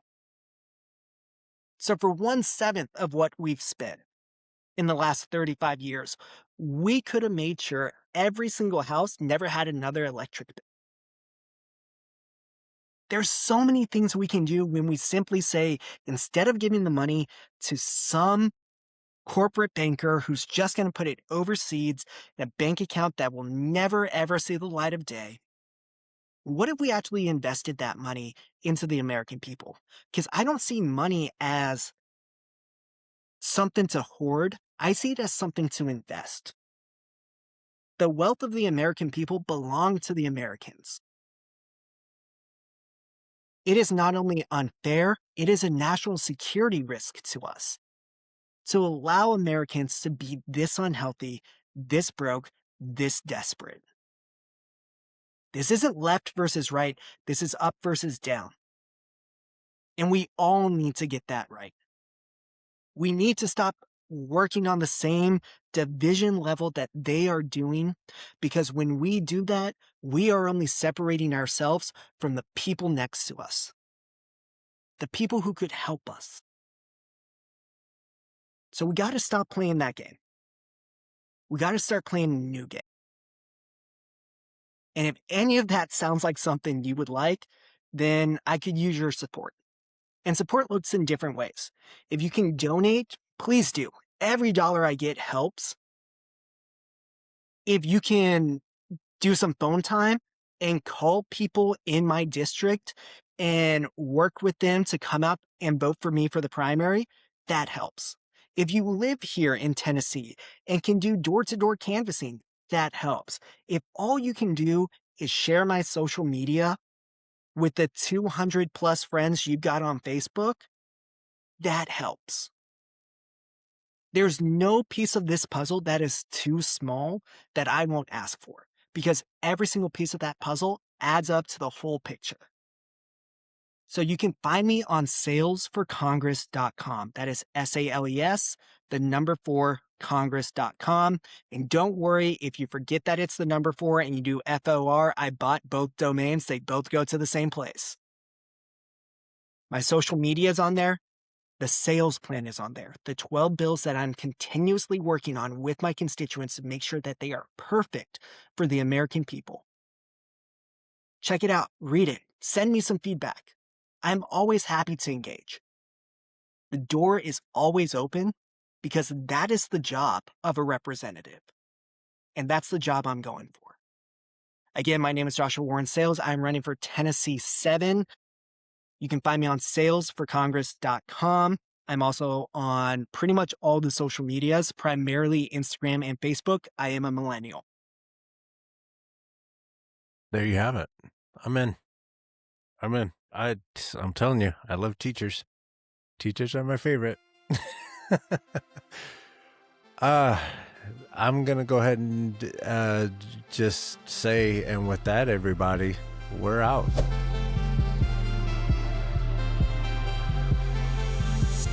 Coconut Chest.